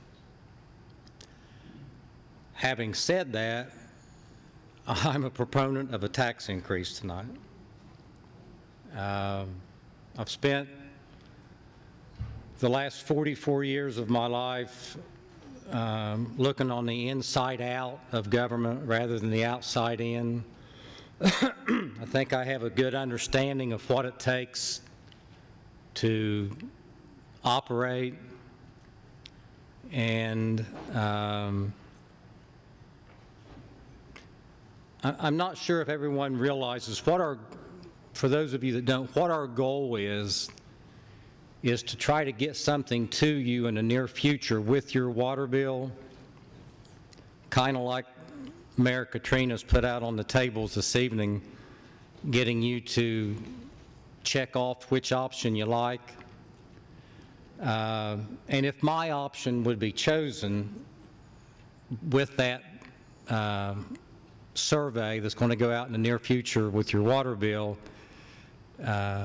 it's important for everybody to realize that council cannot raise income tax. That takes a vote of the people. So if the survey would come back that the majority of the folks would prefer that income route, then we would have it would be on the general ballot next November. We had tossed it around, council and the mayor, about if that was the route we chose, that we were going to have a special election. But we have found out from the Board of Elections that that cost has gone from something like $7,000 to $10,000 to $12,000 in the past to something more like $40,000 or $50,000. I'm not here tonight to ask you to support my plan. It's my opinion that out of the options that we've come up with, my plan is the one that I like best. There's strengths and weaknesses to it, the same as there's strengths and weaknesses to Nate's and to Craig's.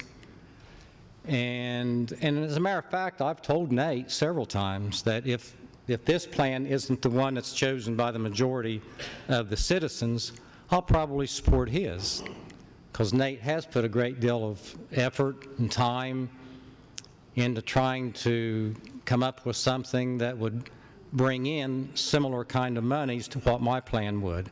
It just, it goes about it in a different way. Currently, our income, our 1% income tax, as you can see, brings in about $2.4 million.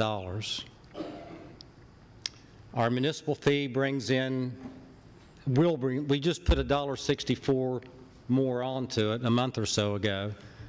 It was $14. So if we were standing here next January or next December, and we were looking at John's financials for December of 2019, it would show that our two biggest general fund revenue producers would total about $3,383,000. If we would go, if the voters would endorse a 1% additional income tax going from 1 to 2%, it would bring in approximately $4,832,000, almost $1.5 million more per year. The first thing it would do, and my proposal, like Nate's, would be to, if that would pass, that we would eliminate the municipal fee, which was mine and Chuck O'Leary's idea a number of years ago when I was on council before. We didn't get it passed. We originally wanted a $15 municipal fee, and it did not pass when we brought it up. In fact, we brought it up 4 or 5 times. But the next council, thank goodness, saw that it was a good idea and the money was needed, and they put it on. If you look at the cities across the state of Ohio, as Mayor Katrina did earlier, you could see from her statistics that there were 500 and some cities that have an income tax higher than 1%.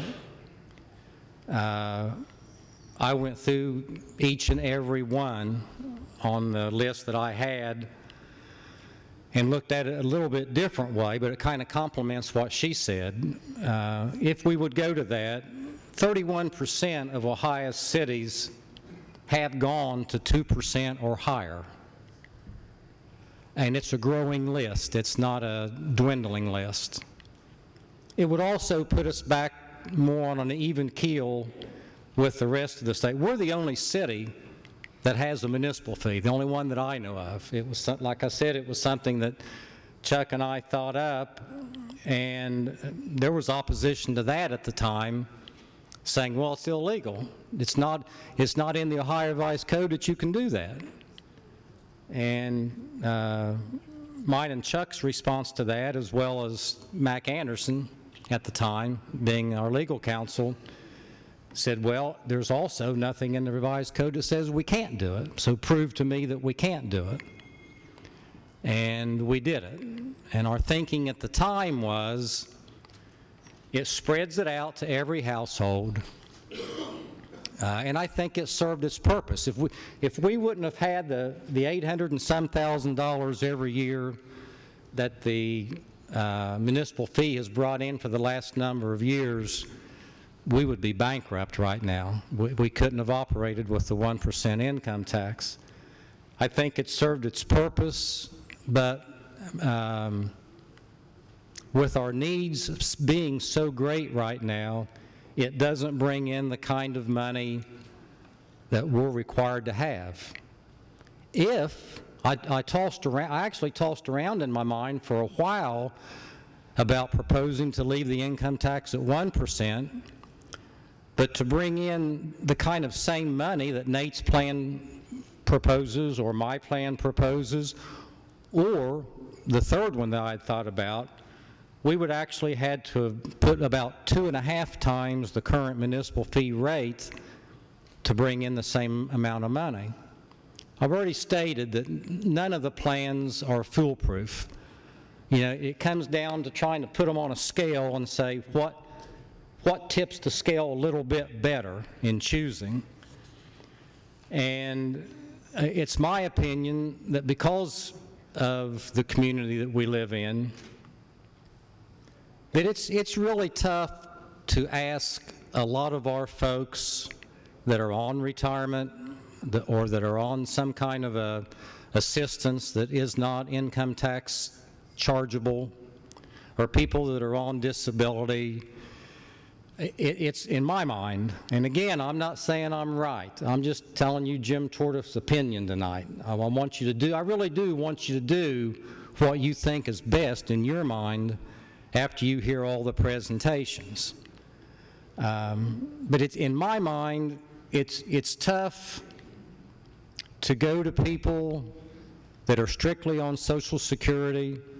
I don't know if you're aware of this or not. You probably are, but over half of the people throughout the United States have not put money aside for retirement.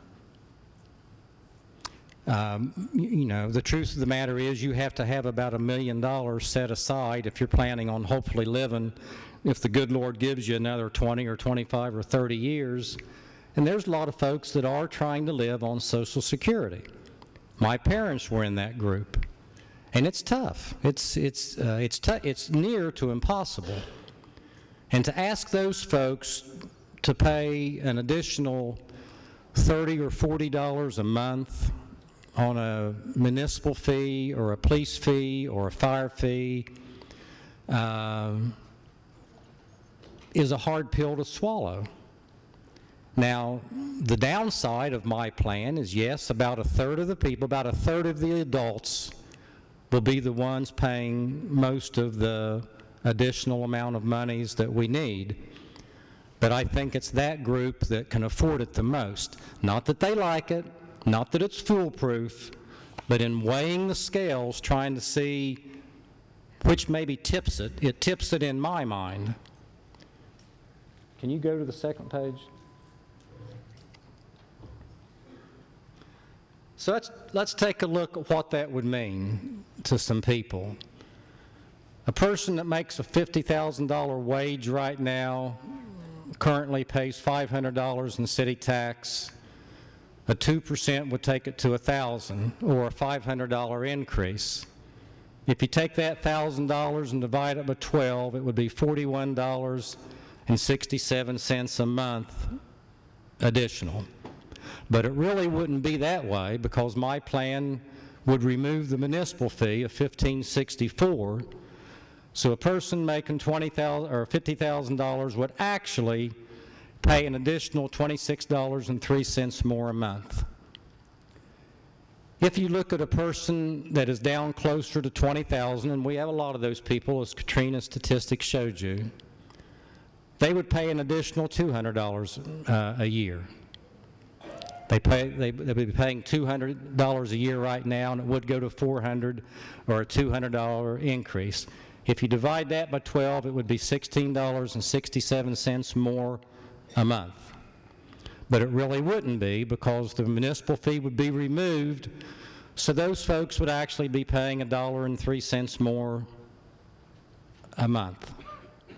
If you look at folks that are retired or on some kind of an assistance program, they're not paying any income tax at the present time anyway. And if you took the municipal fee off of $15.64, those people's position in their monthly budget at home would actually improve by $15.64. Can you go to the third page, Katrina? Now, what would we do if we actually had $1.5 million more each and every year? And I can't tell you for sure, because as I've told you earlier, if this would be the plan that you would choose, it would have to be chosen next November in a general election, and there'll be a new city council at that point in time. There'll be an election. But as far as my opinion at the present time, the things that I would highlight, I think that people are frustrated with increases and they really don't see anything for it. They just know that we tell them that, well, it's just to bring us up so we're not in the red. you get up every day and you go about your life and you really don't see anything different. It's just that we have the money to do the same old that we've done for the last number of years. This would not be that way. This in my mind, well, first of all, you probably saw in the paper the other day, and Katrina brought it up and Nate touched on it, we're getting ready to have to borrow another $11.5 million for phase 4 and 5 of the stormwater utility. And that's going to mean that comes from all of us on the utility bill, the stormwater utility portion. Under my plan, I would propose to take $500,000 of the $1.5 million each and every year right off the top. You can't transfer monies from utility funds to the general fund, as the mayor pointed out, but you can do the opposite, okay? So my proposal would be to say, put that $11.5 million stormwater utility obligation that we're getting ready to initiate and put it on a 22-year amortization schedule. And we would take $500,000 of that $1.5 million each and every year, and we would pay that $11.5 million debt without increasing the utility bill at all. It's general fund monies, yes, but it's perfectly legal to do that. I was 99.9% sure that that's legal, but I've also sat down and discussed it with Mr. Anderson, and he said that I'm free to tell you folks tonight that he and I both think that we are 99.99999% sure that we can do that. The thing I would do next that you would see, as Katrina pointed out, our streets have not had any permanent improvements for years. The last major thing we had was when I was actually young, in my early 20s, and first went to work for the city and had hair. And we had a street paving improvement project, a concrete street paving project that Mike remembers and Ralph remembers. The three of us are old enough and work for the city. And it was a disaster because the citizens of the affected area had to pay for it based on square footage, front footage of their properties. And folks had, some folks, if they lived on a corner, Mike, if you remember, they had $3,000, $4,000, $5,000, $6,000 assessments. And those had to be paid off in a very short period of time, in a matter of months, because if not, it was going to go on your tax duplicate, and you would pay for it over 20 years, which was the length of the bond. And it's probably the most disastrous program that I can remember the city having in my lifetime. This, if I was a councilman a year from now, and if this money was coming in, I would propose to take $500,000 of that money each and every year for a number of years and guarantee that we were going to have a street paving program in the city every year. I've talked with Mike Williams, our engineer, and he has said an average cost. You know, we've got to quit, and I'm not bad-mouthing putting the strip down the middle. I understand Mayor, when you've only got so much money and you only have so many options, that's what you do. And she's not the first one to do it. It's been done for years. But at some point in time, you have to mill all that off and actually pave the whole street. And Michael estimates, some of our streets are wider than others, but he estimates about $35,000 to $50,000 a block. And I think, Mike, you agree with that too. And we could actually have a street paving program of 10 to 14 blocks each and every year for a number of years. You would see something for the extra money that you're putting in, or as Nate very appropriately said, having skin in the game. 10 to 14 blocks would be like Center Street to the high school. So over the course of an administration of 4 years, it would be like seeing 4th, 5th, 6th, and 7th paved from Center Street to the high school. And I'm not saying that would be first, I'm just giving you an example. But something we could really see for the extra money that we're throwing into it. I've tried to make a list of other possibilities. Another thing that I think we could see, and I've discussed this with Mike also, and I could be wrong, but one of the things that I see as a councilman, and that some of you folks bring to my attention, is the condition of the alleys. You know, we haven't had an alley in the 1960s, Mike. There was actually a trash route in the city.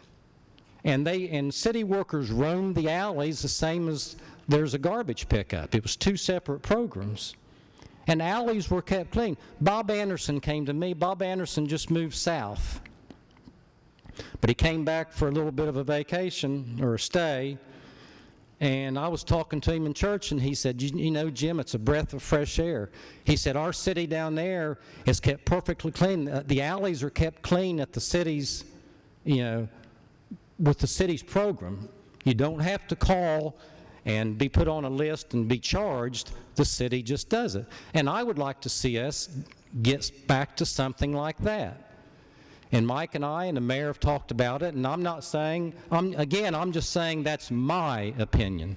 I'm not up here tonight telling you that if this goes into effect, that's how the money will be used. But if I was here, my recommendation would be to hire, Katrina made a very good presentation showing how small our street department is. My idea would be to hire 2 more full-time street workers, and that they would be used to roam the alleys. It would not be every day, but it would be a program to keep our alleys clean. In addition to that, just as Katrina has pointed out very appropriately, she hardly ever has anybody in street because on a given day they're transferred to sanitation to fill in for sick and vacation and personal days. When the alley, on days that we wouldn't be addressed in the alleys, we could use those people to address the holes that aren't to be patched, the ones that have to be cut out, Mike, you know, and redone. So, and we think we could probably do something with like about $150,000 annually with those monies. It would keep the fire department just like it is, which is very important. It would allow us to put some more money into economic development in addition to the $1.50 that was recently put on. You know, one of the reasons that we're in the shape that we're in right now, every council and every mayor for the last 20 years has tried to take into consideration the financial condition of the citizens. And they've put things off, and they've put things, just like the flood, you know, we have a $4 million problem now with the flood pumps because they've not been addressed for decades. We just, and our equipment that Katrina talked about, we've just put it off and put it off, hoping that our economic development department was going to come up with something good and help us get out of this situation, but so far that hasn't happened. And I think that Nate's right when he says we've got to do something different. We've got to be proactive with an economic development department. We can't wait and hope that LEDC does something good for us, okay? So you know, the beauty of this program in my mind is take the $1 million off right off the top that I think would have to be used each and every year for a while. That would still leave us with like $500,000 each and every year to do something different. Whatever that council and that mayor came up with for that year.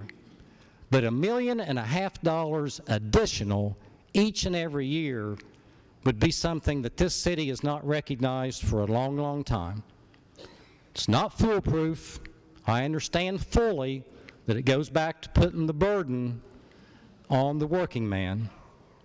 But I also think that when you weigh the scales about what kind of tilts them in one way or the other, I think the fact that people that are retired, people that are strictly on Social Security, that they're actually going to have $16 more in their pocket each month.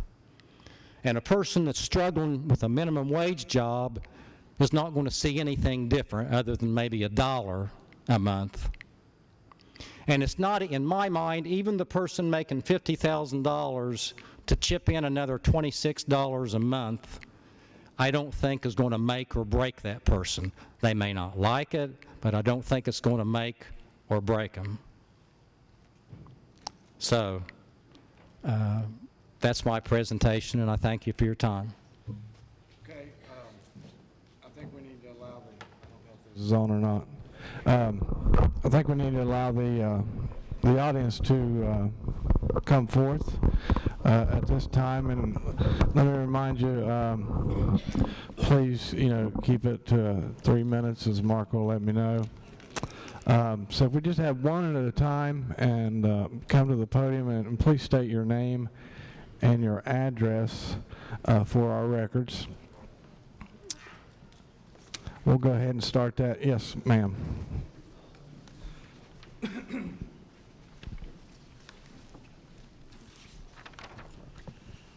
Hello, my name is Teresa Fisher. I live at 2539 South 12th Street, Ironton, Ohio.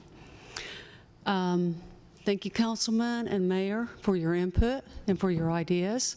However, I have not heard one person say, let's get industry and companies into Ironton. Why haven't we worked and focused on that?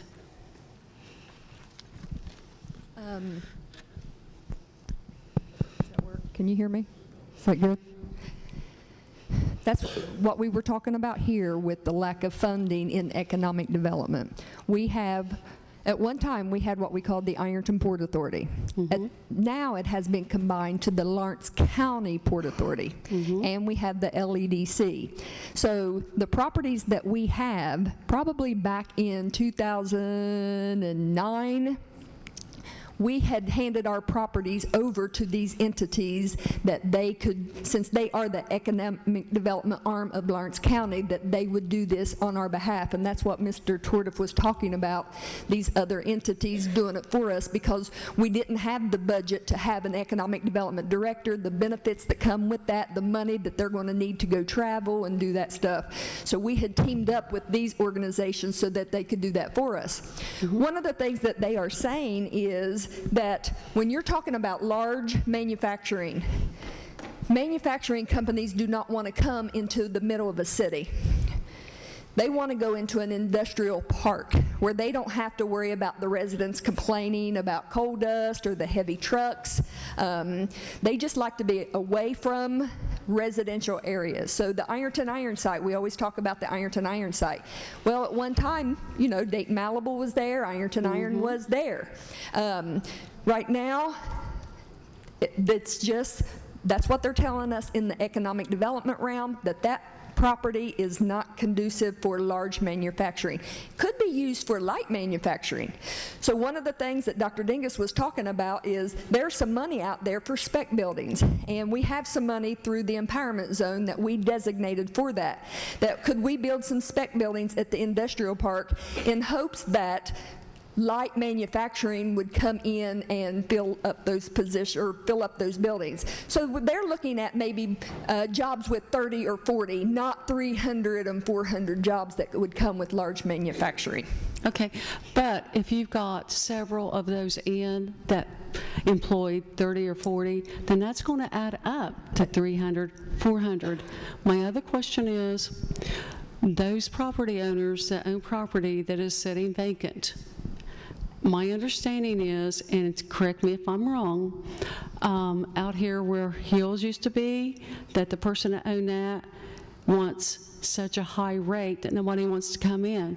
Why doesn't the city force them to either lower the rates or sell that at market fair value? Okay, who wants to take that? I think that'd be up to the property owner, ma'am.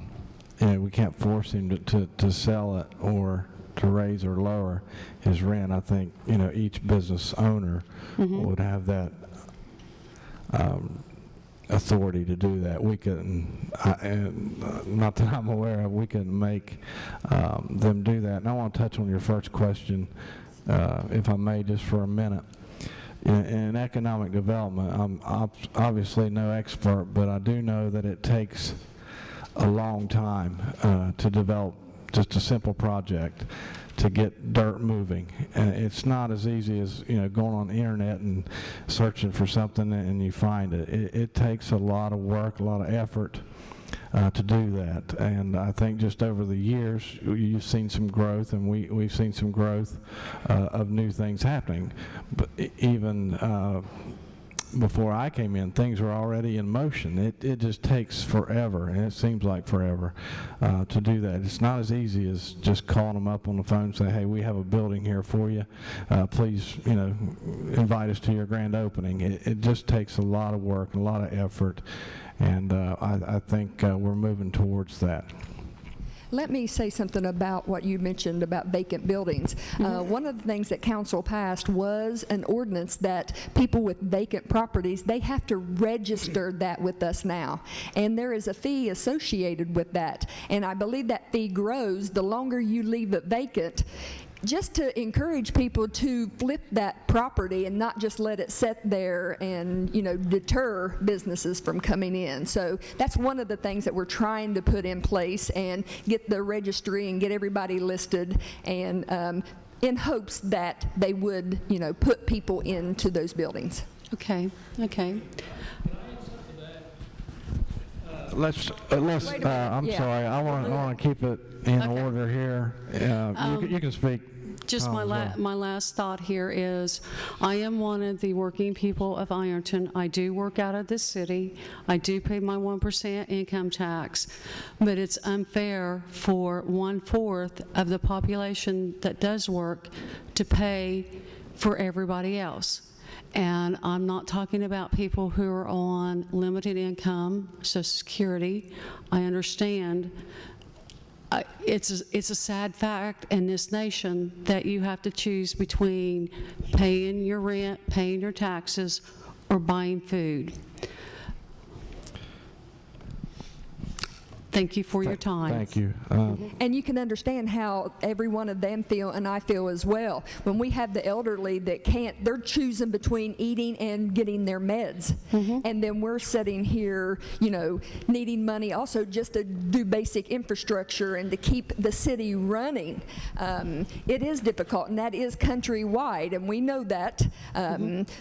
It's more incentive probably not to work than there is to go to work. And so that is a battle that we're facing, nationwide, not just right here at the city of Ironton. So please know that we don't take it lightly. They do not take it lightly when we're looking at having to raise fees, because look, my dad lives here, my aunt lives here, my kids live here, my grandkids live here. They're all facing this. And so please know that we take this very seriously, the decision that we have to make, okay? Okay. Thank you for your time. Thank you. Next, and please be mindful, Mark, I forgot to even look at you, to be honest. You had to throw something. Questions are taking longer than the answers. The answers are taking longer than the questions. Good evening. First of all, my name is JT Hole, 816 South 7th Street. First, I want to thank 6 of the 7 council members for showing up. I know this isn't easy, especially the amount of people that are here, the mayor, different city officials. This is a good show to the public that people have a say. There's 3 points I want to make. Number one, I feel like the points tonight are treating the symptoms, not the disease. The disease in this town is a lack of economic development. And I think for too long we have relied on other entities, like a few of you said, such as LEDC. And the elephant in the room is the LEDC has not done a thing for Ironton. I think it's a negative for Ironton. You go through downtown, you'd see it. I would like for people to realize how many properties LEDC owns in downtown Ironton. I don't know if we're going to, as a city, going to continue to allow LEDC to earn funds or gain funds in the city's name, but something needs to be done with that. If there's some type of break in that, I don't know what it is, but that, I feel like it's doing the same thing over and over again and failing. I think someone needs to roll their sleeves up, whether it's with an economic development individual, employee of the city, or someone as a city employee do that. It was kind of disappointing to hear the other forum I went to, some people saying it's not my job. Well, and I know that's not a perfect comparison, but from experience, I've learned that in 4 years having with an entity that I do work for and manage their budget, we have quintupled our budget in 4 years by beating down doors in Columbus, by getting our faces, getting our name in front of people in Columbus. The Speaker of the House represented 85% of Lawrence County, the prior Speaker of the House. We had a great opportunity. We got a bridge built by getting our name in front of the legislature, as Rich knows that. But I just feel like if you told me that one of these three plans was going to put the Band-Aid on the short term, and then here's the long-term goal, and here's where we'll come out, and here's how we'll get industry, then I'm all for it. But we have to give some type of hope to the city of Ironton. What we saw tonight was not hope. You got to give somebody a goal. We got to have a carrot to chase. So what is the long-term plan as far as, that's crap that the 3rd Street entity, their property is not marketable. The entity that controls that wants to market other properties in Lawrence County more than they want to market what's in Ironton. So that tells me, let's get away from that entity. Let's do what's in the best interest of the city, the people in this city. Number 2, I would like to see a little bit more, okay, well, I'm not going to get to all of them. The number 1 question we have to answer is what makes this city marketable? An income tax increase where that's going to disproportionately affect young people. That's going to make this city less attractive. You got to figure out, I think everything this city votes on, or this council or the mayor does, or any other office, should be what makes this city more marketable to young individuals who work and to people who are potentially bringing businesses in here. Doing away with a fire department or a city police force is not going to make this city more marketable. Also, I would like to see a little bit more positivity. It's hard to be positive. I know that there's difficult jobs, and I got to say, parts of this meeting I felt like we should card up or board up the windows and leave town. So I'd like to see a little bit more hope, a little bit more effort on economic development, and the question should be what makes the city more marketable. Thank you. Appreciate that. Anybody else? Can I, as he's coming up, let me say something about what JT said. And I agree with JT wholeheartedly in being more positive. This presentation tonight was simply to let you know what we are dealing with on a day-to-day basis. When I came into office, and anybody that comes into office, you come in with this big plan and you've got these ideas and you want to go in this direction. And then when the rug is pulled out from underneath you and we've got residents like Rick McKnight that is flooding, when we've got dirty, discolored water from one end of Ironton to the other, you get into not proactive mode, you go into reactive mode. And so for the past 3 years, we've done hardly anything but clean up. And that's a terrible way to put it, but we've just had to deal with issues and deal with issues and deal with issues because they've been set aside and been set aside. But now we're finally at a place to where we're getting the bull by the horns and dealing with it. And that's why we want to invite you out here so that you can have an input into this. So JT, you're exactly right. Economic development, that's what they passed $1.50 for, so that we could become independent, get on our own, have money coming in that we can either support these or we can step out on our own and move forward, okay?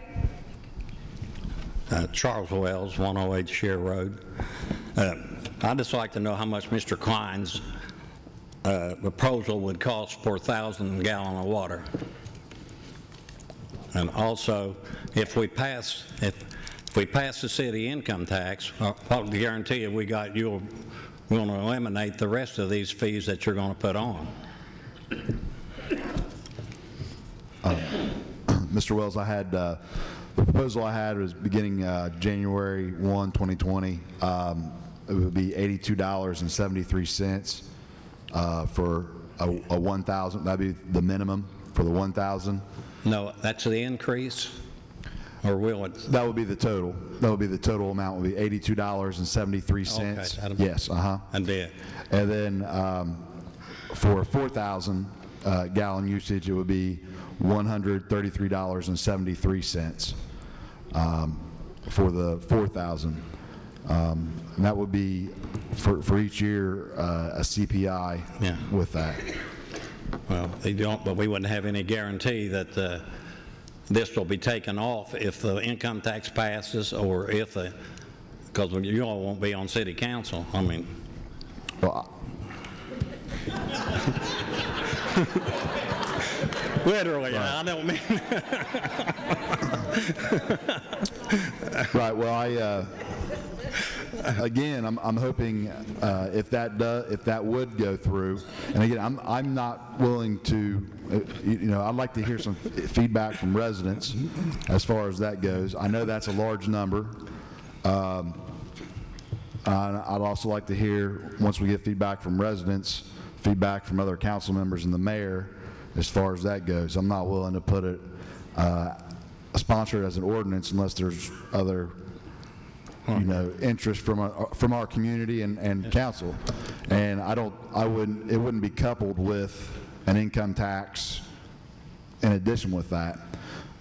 But again, with my proposal, what it does do is it frees up $300,000 in the general fund and $100,000 each year following in the transition for the police and fire out of the general fund to invest it in our industrial park, to invest it in a recreational facility for our community so that we can grow our tax base. Thank you. Thank you. Yeah. Is this on that? It's not on. Yeah, it is. I'd like to go back to JT and address a few of those things. I think you're 100% correct in what you said, and I've pushed for an economic recruiter, and we have got money in that.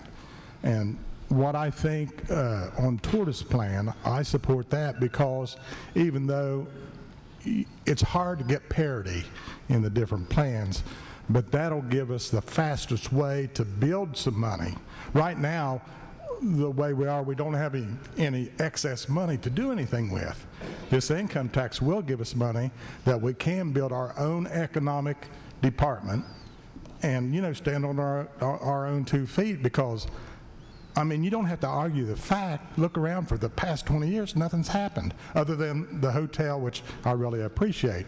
But the Malibu should have been developed years ago, in my opinion, just as it is with yours. But we have to somehow come up with a plan, and I think the 2% income tax is the best way to, accumulate some money to invest. And you got to think about it. If this would work, that will, generate more jobs. That 2% that would bring the 4 million or such in. If we brought some jobs in here, substantial jobs, that's going to grow, and our 25% workers might go to 35%, and keep growing. That's the only track we can take. We can't stay stagnant the way we are now. But I appreciate you. Go ahead, Rick. Rick McKnight, 1910 North 2nd Street, Ironton, Ohio. Jimmy, I finally found somebody that likes a microphone better than I do. That was you tonight. Your 3 minutes turned into 35. I have one question for you, Mr. Tortoise. On your income tax proposal, are you getting ready to retire? That's a yes or no question. Are you getting ready to retire? I am. So I should back your proposal, but I'm not. I think there's better proposals out there. I'm retiring this year, and I should be all over yours. But I love this city that I live in, and I'll pay my fair share. Another thing, the lady's talking about hills, rent, all this stuff. How much wastewater does he what's he pay for his wastewater that runs all off of that blacktop down into our streets? Can I ask that? Individual. Can you hear me on this? Yeah. That would be the individual businesses pay for that. Okay, what about the property that ain't no businesses on? That's shut down. Does he pay anything? He's scot-free, right? Probably scot-free. That's a crock. Right. Oh, absolutely. Another thing, we talk about economic development. I'm all for it. I think JT was exactly, he hit the nail on the head with about 10 times with a hammer. But how much is that horse park up there making us that's run down, weeds growing up in it? How much is this doing? What's this doing? What's this doing? We got land, but it's tied up. Am I correct? We still don't have no land to put anybody on, but we're going to have an economic director trying to bring us in that we don't have any land. So South Point's going to prosper again off of us. You understand what I'm saying? We need to take steps to get that land back. This is about the 4th council meeting I've been to, and we've talked about this. Has anything at all been done to get our land back? We have talked with our city solicitors, and I believe they have just given a report. Is that correct? Yes. Okay. Given their opinion as to this, as to our rights to this, because when we gave that property over, they had 2 years to develop that. They're saying that because they developed the fields industry there, that satisfies their obligation and that we have no rights to this property anymore. So has the general public got right to that knowledge? We disagree with that. That's not what we believe the law is. We believe there was a reversionary clause in the deed. So when the city deeded that property to LEDC or the Lawrence County Port Authority or both, there was a reversionary clause that if the property was not developed within the 2 years, the city had a right to take that property back. Our opinion to council has been they did develop a small portion of it. And when I say a small portion, less than 5%, we believe the other 95% we have a right to reversion in.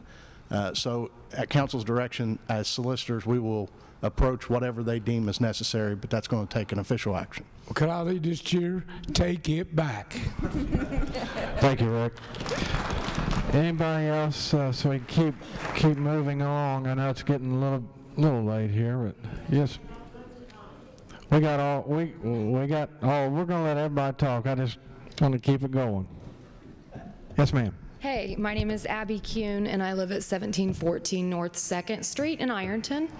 And I have just a few points that probably are way too many, so I'm going to limit it.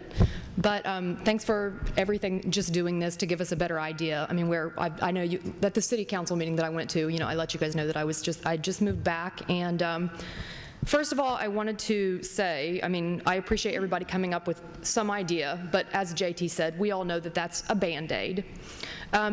I feel like we need to look at the numbers where the Katrina gave with the 8,286 people that aren't paying taxes between children, people on public assistance, and being retired. What's the breakdown of that to know how many people that we could possibly attempt to at some point get back into the workforce? Children is a possibility if they stay, but we have to get jobs first, obviously, as JT was saying, and other people. And then I think that we need to find out the age breakdown of the 2,514 that are paying taxes to know long-term with the income tax proposal how many people are going to retire, as Rick was saying, how many people are going to be in it for the long haul. And that'll give like a better idea, because really we need a 30-year plan put in place. I mean, I don't know, our family has like a plan that what we want, 5-year plan, I know that was in some of the papers, like if there is a 5-year plan, but our city needs a 30-year plan. Like we need to look ahead. And I know that it starts with baby steps of a year, 2 years, 5 years, 10 years, but where we want to see ourselves so that we don't end up in the same situation with, or our children don't if they stay, with, a water plant that is antiquated and everything's totally falling apart because nobody put money aside to continuously fix the issues. So I really hope that, and I think that I'm middle-aged, but I'm here, I'm becoming involved, and I really am interested in trying to help come up with some solutions. And I know that I read in the paper that there was a small business incubator that you guys were trying to start. I mean, I feel like that's 100%. I know industry, of course, we need something possibly, but with all of that property that we no longer own, that we might get back if things go all right. But I mean, nobody's going to save us. We have to save ourselves, so we have to be able to teach ourselves how to build and how to build slowly to be sustainable so that we all don't go broke trying to figure out how to run a small business. So I hope that that follows through. I don't know what else, you know, how that's going. I would love to hear an update on that. I don't know if that's appropriate for right now, but that should be discussed because that was a big deal. Correct. We have, we met on Monday with, it's called the Lights Innovation Center right here at Ohio University. It's in Athens, and working with some of the local development agencies. I believe Nate Klein has been involved in some of the meetings, and we're just looking for a space, and I think Dean Pennington has offered a space here in Ohio University that people could come and have a shared space. Like if you're interested in opening up a business, but we know the capital of opening up a new business is expensive and trying to get your product out there. So if we could have a shared space that people could come and share office space and computers and fax machines and phones and, you know, meeting space and stuff like that, that we could that they could come here, get their business started. So we've got entities. We've got the Pastor Shally Schishler. I think her church has offered up money to help support that. So we've got funding coming in. We've got the Lights organization helping with that, and Ohio University Southern with the city of Ironton. So that is still hot, and they're moving forward with that right now. Okay? Okay. One more quick point. We need to look at the 529 cities that are paying over 1% to find out what their median income is, and that will give a better idea about where they are in terms of who's paying that. And then for tourism, because it would be great to build, if we're going to stay, our generation likes experience, we like culture, we like to be able to do things, and there's not much here to do. Yes. So we need to be talking with, if it's not already there in place, Huntington, Ashland, Gallipolis, Portsmouth, make it a weekend destination. We need to work with them so we're not redundant in what's there and bring in, you know, things and work together. And I know it's difficult over state lines, but we are all here together. I know my jobs when I was here, I worked in Ashland, my mom's always worked in Huntington, so that all needs to work together and not be so separated. Yeah. Thank you guys, I appreciate it.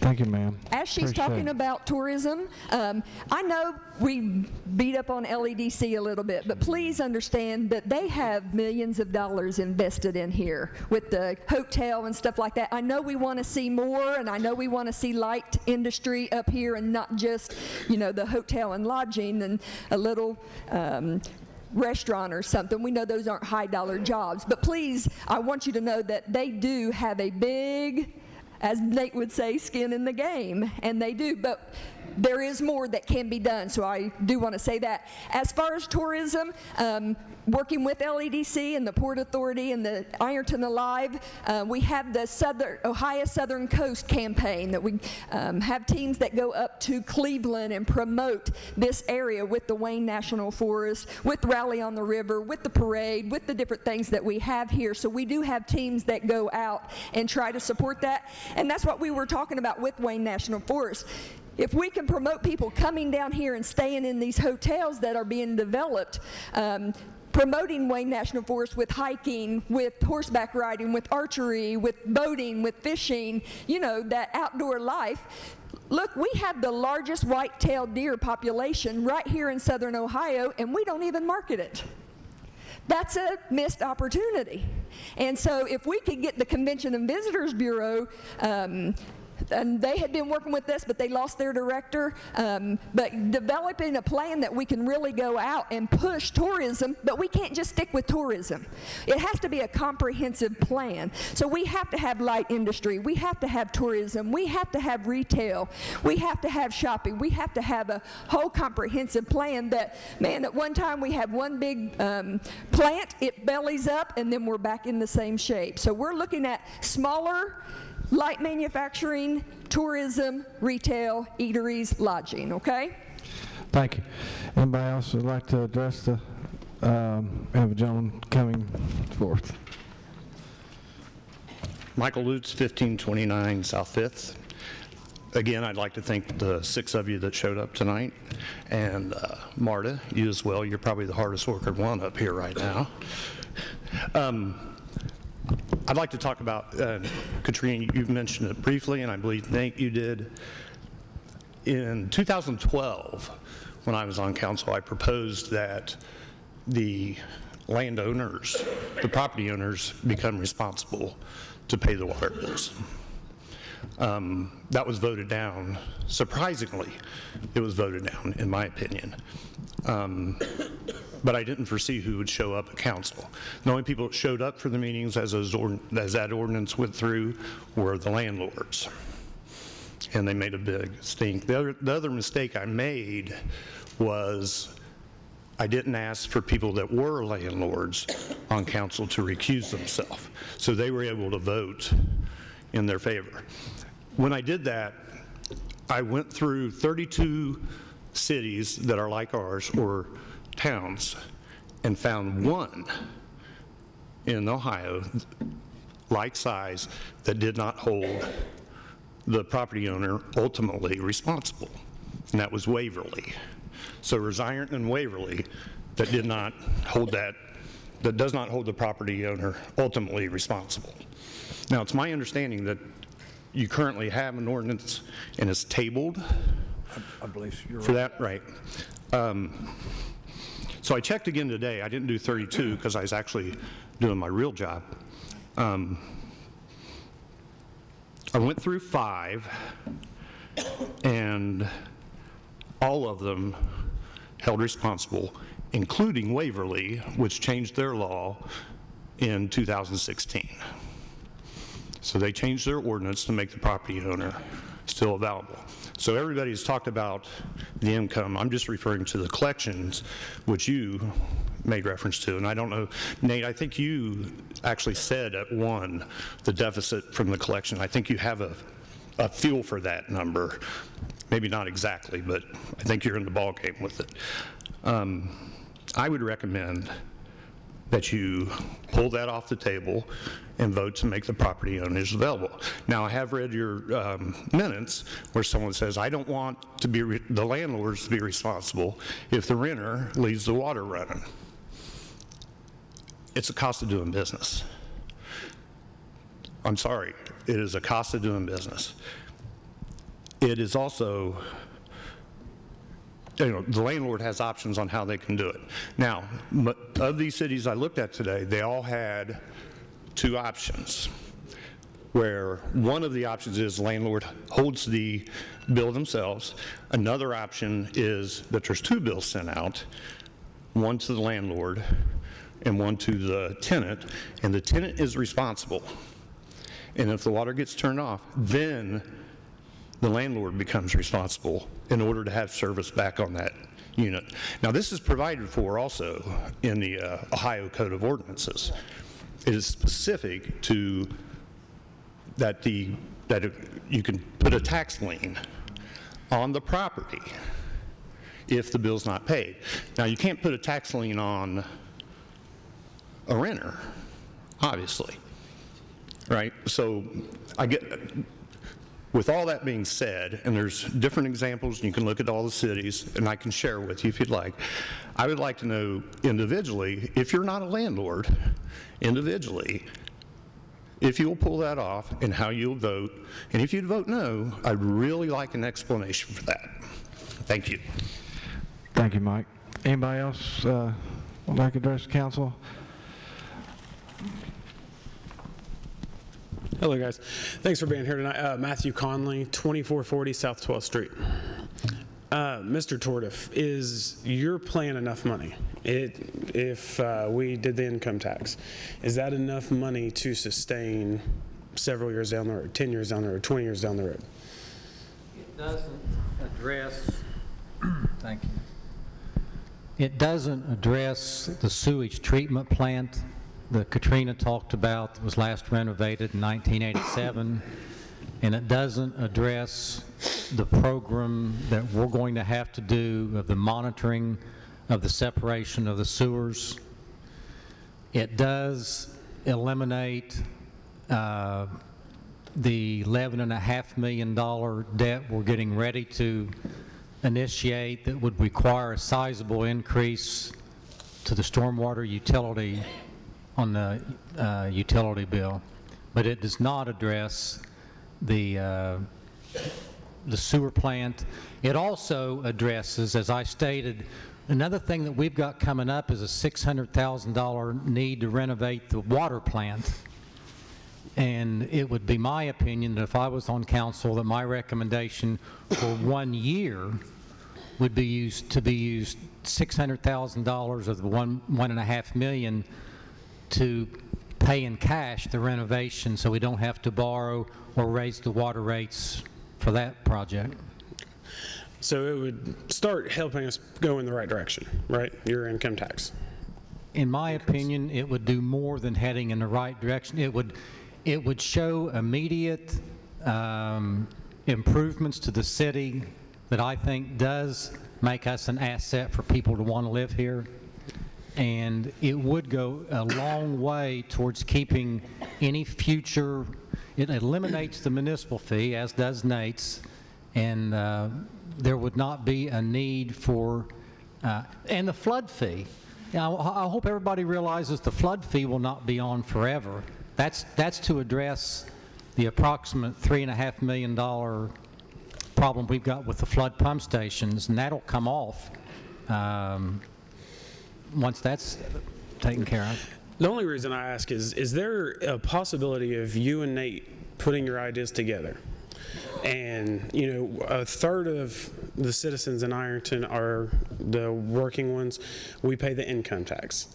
And then the retirees, Social Security, what have you, then is there a possibility of keeping on that municipal fee or putting on some kind of fee to the water bill for those individuals? And that way everybody is working towards this goal instead of just a third of Ironton working towards this goal. Nate, you know, everybody has to live in this city, so everybody should be working towards this goal of trying to get more financially responsible with our funds and Nate securing our infrastructure. Is one of the brightest new council members that I've worked with in my 45 years, and I've told him that publicly several times.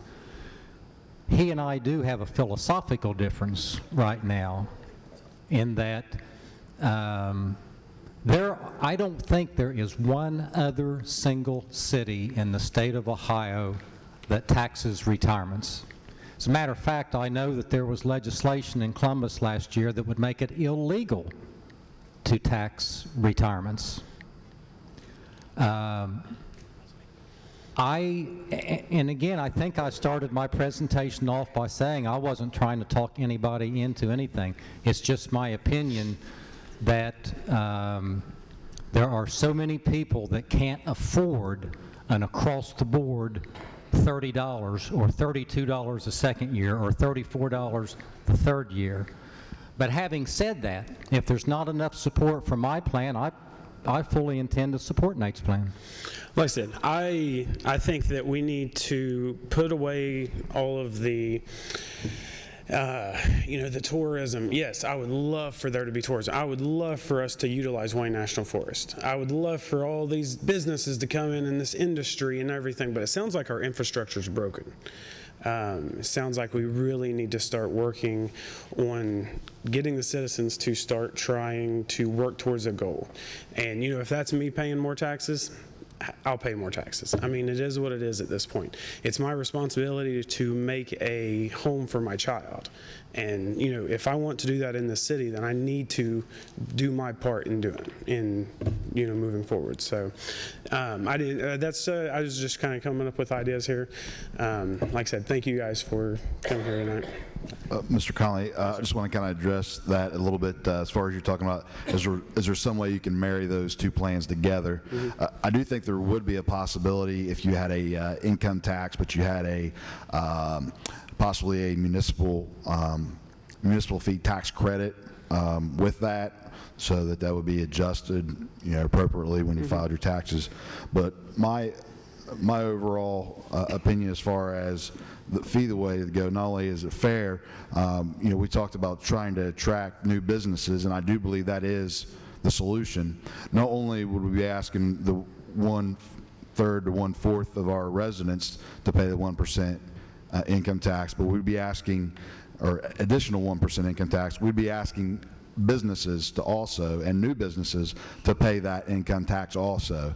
And to be business friendly, the coming and say, hey, you're going to pay an additional 1%, I don't think that's the way to go as far as attracting new business. So that's also why I'm also in support of the fee structure. Thank you. All right. Thank you guys so much. This lady here to my left was next, and yes, my name is Sue Maines, and I live at 2016 South 4th Street. I'm sorry, what was your last name? Maines. And I don't have the ideas, but I do have what I want to say is all these proposals.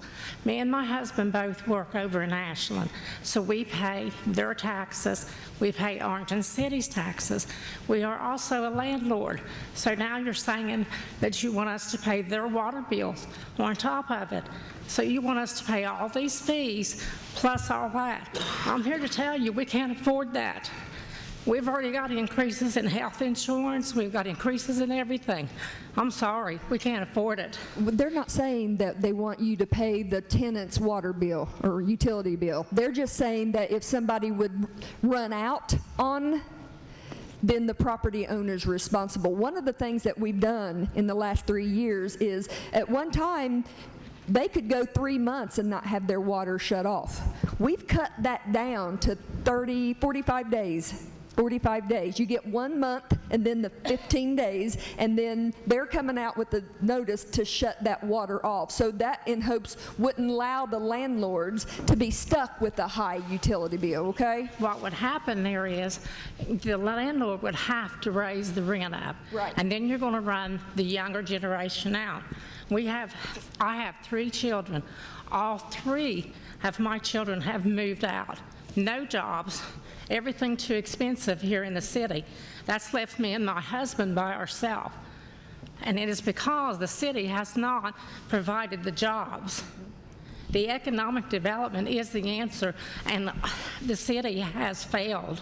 Well, and that's why this group right here, remember, we said this is a 5-year projection based upon what the finance director has given us. That's why we're trying to be, wait a minute, we're trying to be proactive. That's why we want to have these conversations now, so that we can take the city somewhere, that this group doesn't come up and say, we're just going to sweep it under the rug, I'm going to smile in your face and let you reelect me, but we're actually going to tackle this and try to address it so that we can get ourselves into a position that economic development can come here.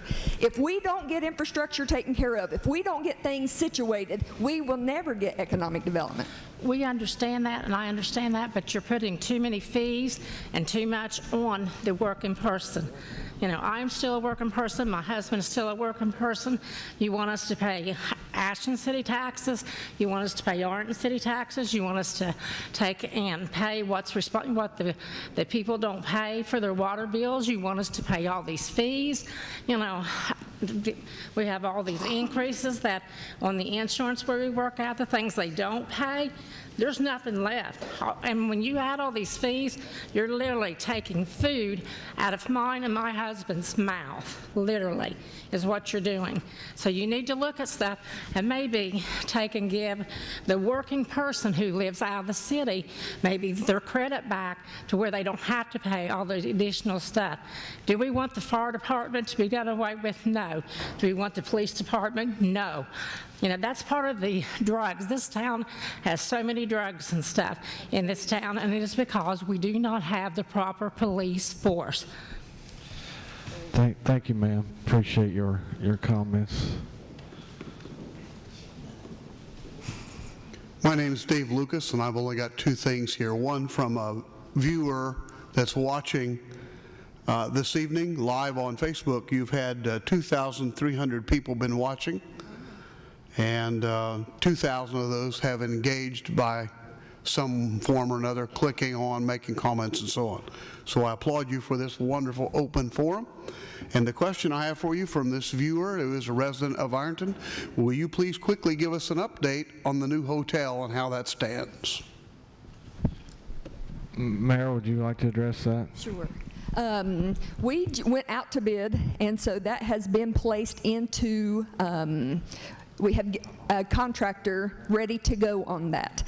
They had some issues with, at the end of the year, is Ralph Klein in here? He's not in here. And I don't want to speak wrong, but they are going back out, so March the 31st, they should be prepared to move forward with the hotel project, okay? Ma'am? Yeah, you're fine.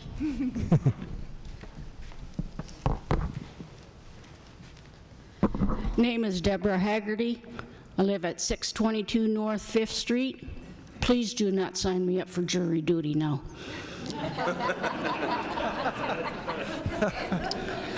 I come from Episcopal Church down here, and our building caved in. Our parish hall did. It was sinking, pretty much like 911 is sinking. I mean, if you've read any of that or heard any of that. Our little church thought that all we had to do was tear that building down, which cost us almost $47,000.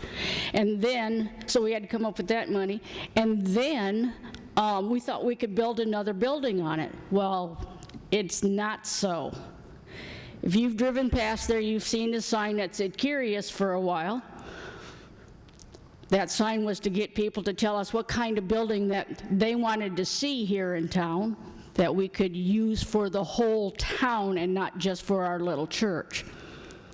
The second thing is that we had to pull engineers in, several different types of engineers, and they came in with their reports and everything. I don't know what their report said, except that that ground will not hold building. It will only hold a certain weight. The jail had to put columns underneath it to hold it up. And that's what we would have to do if we wanted to put the type building that was in there before. And that money is like major for per square foot to drop those columns in there. We can't do it. We can't do it. So now we're looking to see if we can put a floating foundation in there, or a light enough building that won't, because we don't want to wait 20 years down the road for it to fall apart and have to have the new church do it again. So we're trying to do what's right. Now, we're just a little church. But can you imagine, what is it, LED spending their money on the buildings and everything that they have collected, everything that they have working, doing the same thing with all this different property and space? I think we need to give them a little bit of time. I think our consul here is doing a great job. I think our mayor is doing a great job. They got stuck with a really big amount of money that they needed to make. I'd like to see, this is one plan that I thought of possibly, and I thought about this really strongly yesterday and the day before, because my trash can, I don't know where it's at. It blew down the street maybe 2 or 3 blocks away. And I have a new trash can out there. It's not mine. Somebody's lost their trash can. It's probably at my yard, which means wind turbine. Why can't, I don't know what property we have here. I just live over on 622 and do my little volunteering stuff, but I really don't know what kind of property this city owns. But my hometown in South Dakota put in 2 or 3 of these around in some of the property that they have their own electricity running now. They're selling their electricity to the other properties. Let's think about doing something like that. Let's get something big here started so that we can start generating that money. That's it. Thank you, ma'am. And let me respond to that. Ms. Haggerty, we have been in conversations with a solar company, and that what if we were able to bring solar panels in that could generate enough that we could, do you know it takes, I think, $168,000 to run the pumps in the water plant, just the water plant. If we could eliminate that by using solar, and that going back into the into our funds to be able to use elsewhere. So you're right on point, and those are discussions that we're having.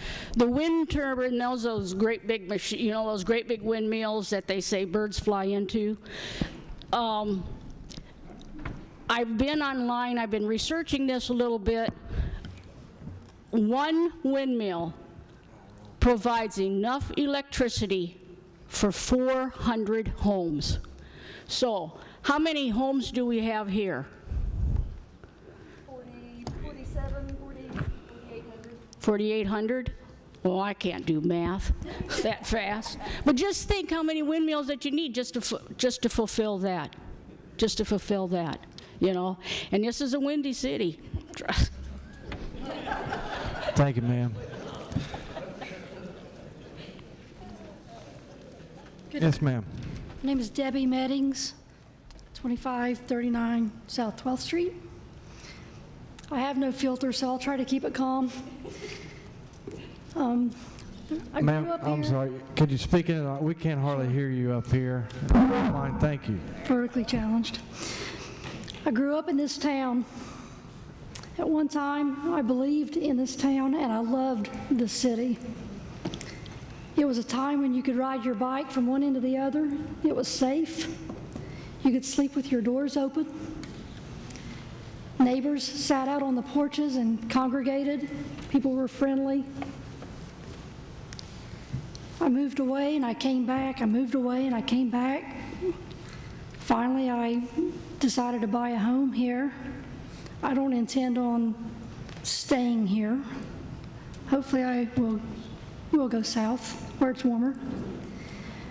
But there's things I don't understand, like why do we not pass ordinances, fine people for their trash, their parked cars in their yards, their grass that's unkept. We have renters that do not take care of their properties, and you've got HUD paying for homes. I live in an area where the home is flooded with water every time it rains, and these people are pumping their nastiness out into the alley. And it smells in the summertime. It's unsanitary. Why do we not do something about this and find these people and use that money where we need it? Do you want me to respond now? Do you have Sure, anything go else ahead. you want to No, go offer? That is one of the things that we are doing. That was a responsibility of the health department, but when we merged, we, over here on the city side, we had to take on what we call the Weeds and Seeds program. And so we have taken the inspector with the fire department, we've taken the building officer, we have taken benefit specialist, and we've married them together. And anytime on Fridays, the inspector goes out and he looks and gives notices. So if your grass is too high, if there's trash, whatever it violates of our laws, you get a notice. And if that's not cleaned up within a certain amount of days, then we come back. And then it gets to a place that we can actually take you to court now. Before, that was not even taking place. We weren't holding people accountable. We'd go out and cut grass and then assess taxes. Well, we may never see those taxes. So that is one thing that we revamped completely. But unfortunately, we don't have the manpower power that we have multiple crews. So our inspector goes out on Fridays and will look for notices or look for violations, and then we're going through the process. Unfortunately, people have rights, and we have to give them, 5 days, 7 days, 30 days, whatever the issue is. We have to give them time to get that cleaned up. So that is something that we put into place. We've got 1 year under our belt, and we're hoping that that thing can grow. Thing is, thank you. Thank you. Lost my train of thought. Oh, tourism. No one likes to get out and do something any more than I do. I'm gone every weekend because there's nothing here to do. I think that, a nice riverboat casino, investing in the medical marijuana, getting on board with that. There's money there. There's revenue there. It's not what some of our older generation wants to hear. But we need to get up with the times. The casino issue, that's at a state level, and we cannot do that. That has to be lobbied at the state level, and they've got that at what we call the 3 Cs, Columbus, Cleveland, and Cincinnati.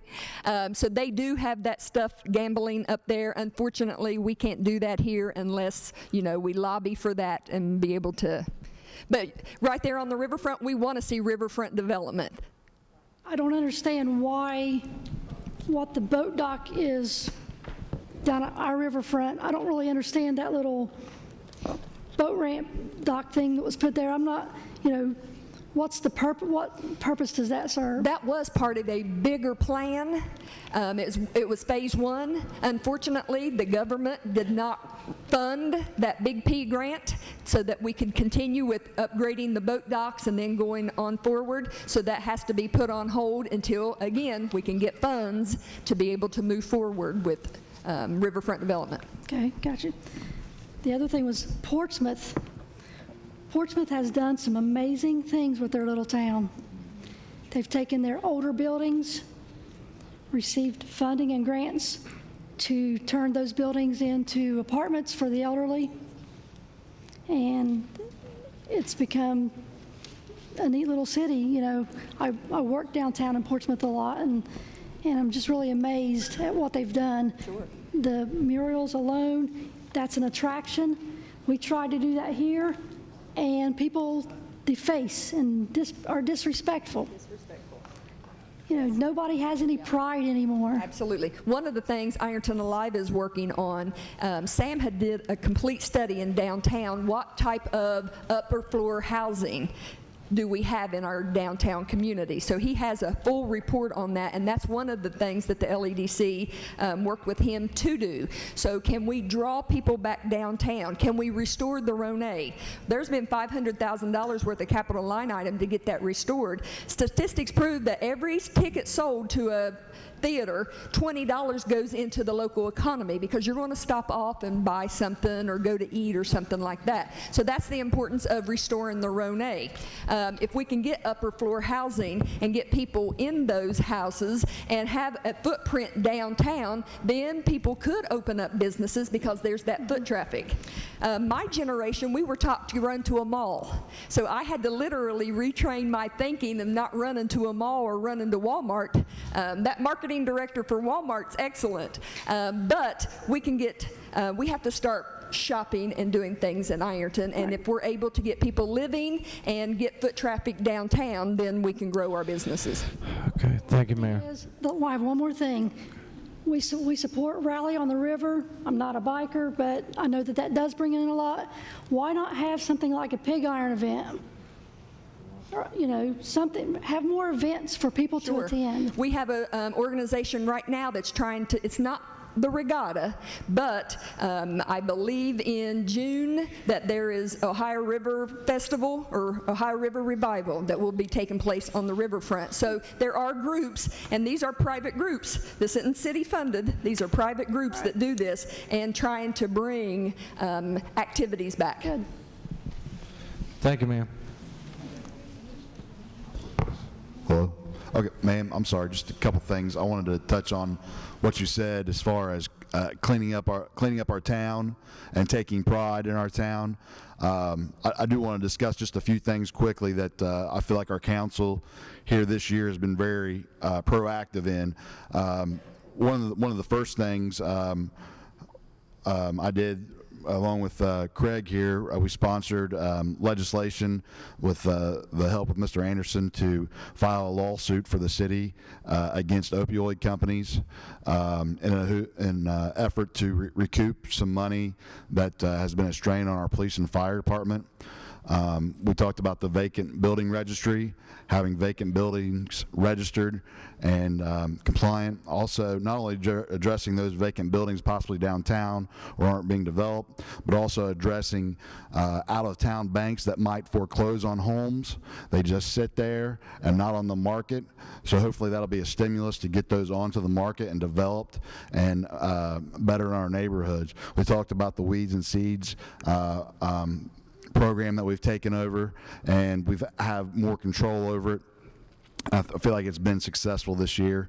And also, we're also working on drafting an ordinance that's going to require group homes that come into town an annual permit, having them regulated in our home, in our neighborhoods, in our communities. So there is an effort here on our council. We've heard a lot of our residents and their concerns about cleaning it up, and also provides additional outside revenues to come in that we're not just leaning on our residents here to pick up the bill also for those actions. Thank you, Nate. Anybody else that would like to address the city council? Come on.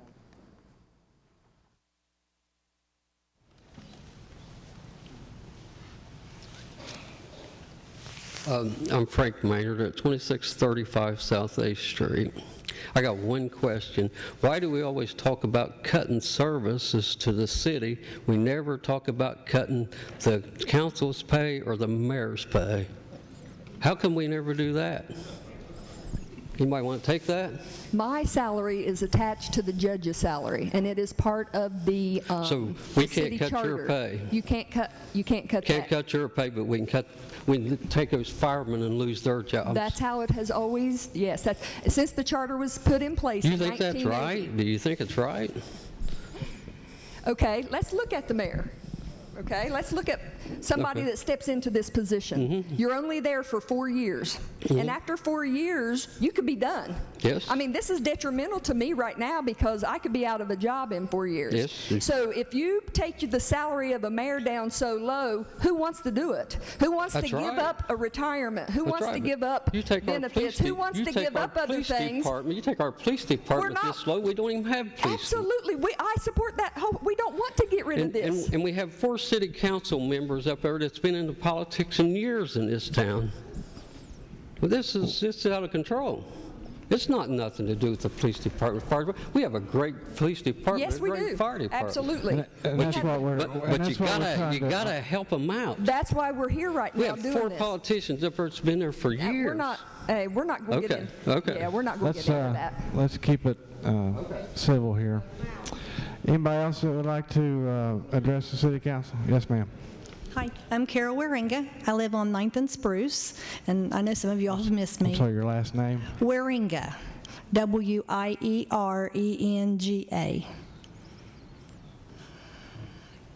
And I just had a really quick question. There's been so much going on here tonight. We've talked about people owing the city a lot of money for the back bills, the water. What are we doing to get that money back? And I think that was addressed briefly, maybe, I don't know. But I would like to know what we can legally do, Mr. Anderson, to get that back.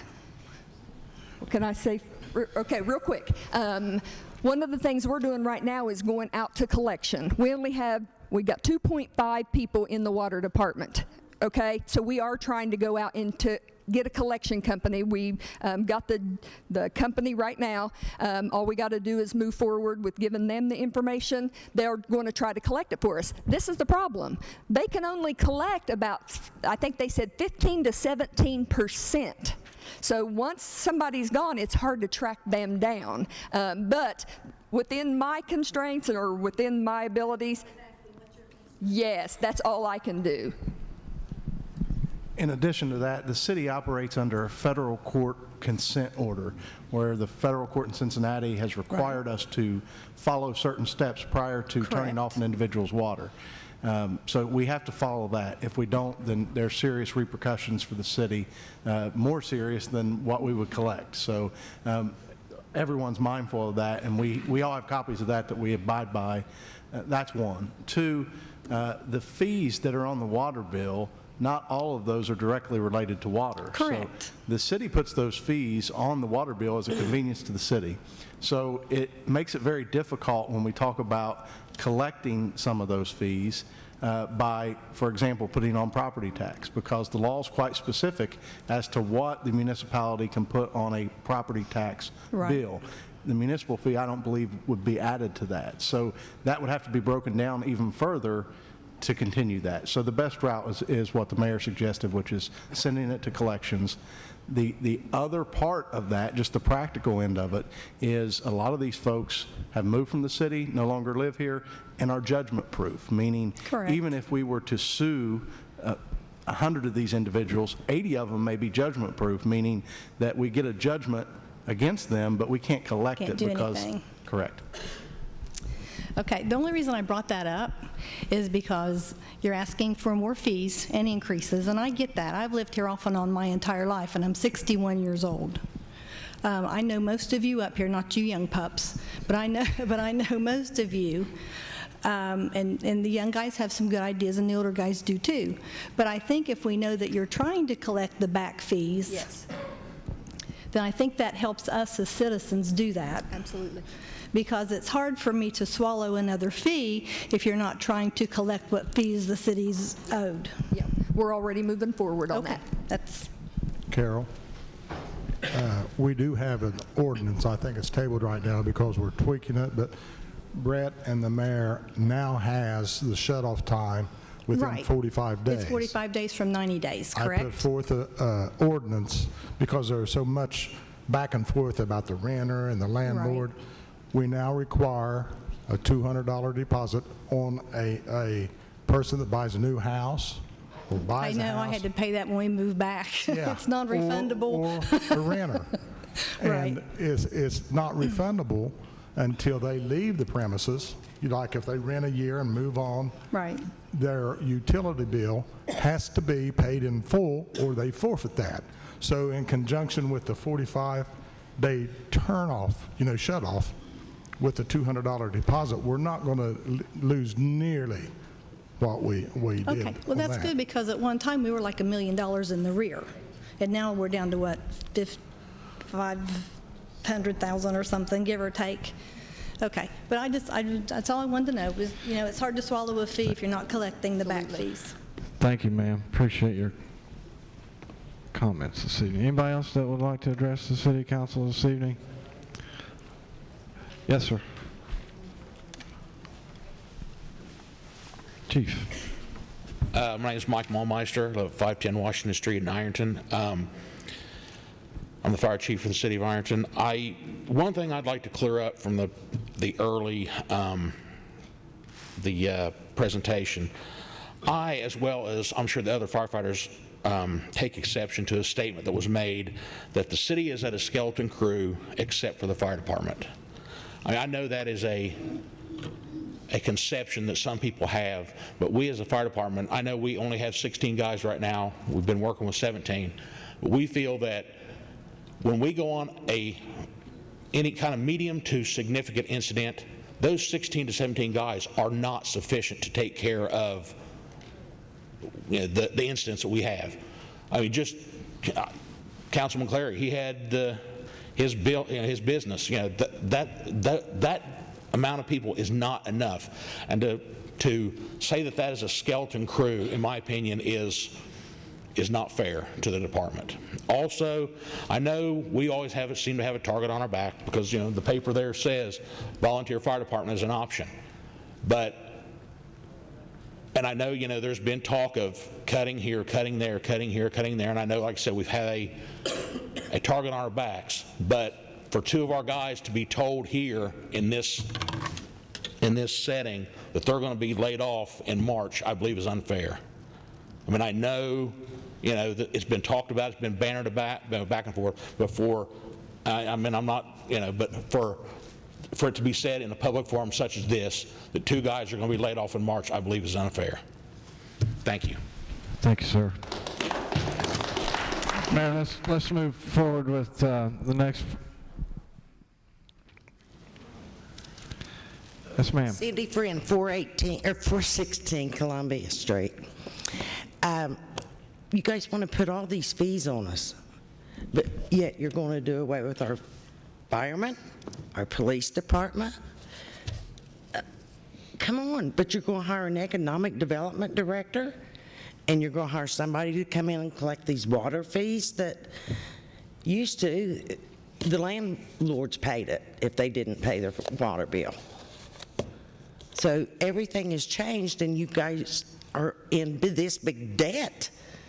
But it's up to us to make up for it. You bring nothing in here. I mean, I've not seen a thing come in here in years. You haven't seen the hotel and the Big Boy? Oh, I've seen the hotel. That generates a lot of money. Well, it's a start. I mean, guys, let's just be honest. We have got in a hole so bad, we have to work our way out. This isn't going to change overnight. But and this again, has happened over years. Did nobody ever see this coming? Right, but now, thank goodness, you have a council like this and a mayor that's willing to look at it and make some decisions to come. We could sweep this under the rug. We didn't have to come out here in the public like this. We're putting ourselves at risk. Those of us that go out here and run for office. And so to come out here to you, the people, to let you know, remember, this is a 5-year projection. These are options for them to begin discussing, not that that's what they're going to do. This is just for discussion. So these options will even help save these departments, not get rid of them. What I'm trying to tell you as part of the mayor through my presentation, that's my only option. If nothing is ever done, if there's no other revenue, that's my only option. That has always been the only option in this town, always. Yes, I agree with you. We're going to raise the fees, we're going to charge everybody here because the money, I mean, we don't have money coming in. Well, how are you going to get money coming in from taxes when there's no place to work? Let me interject here. I mean, you're beating a dead horse here, people.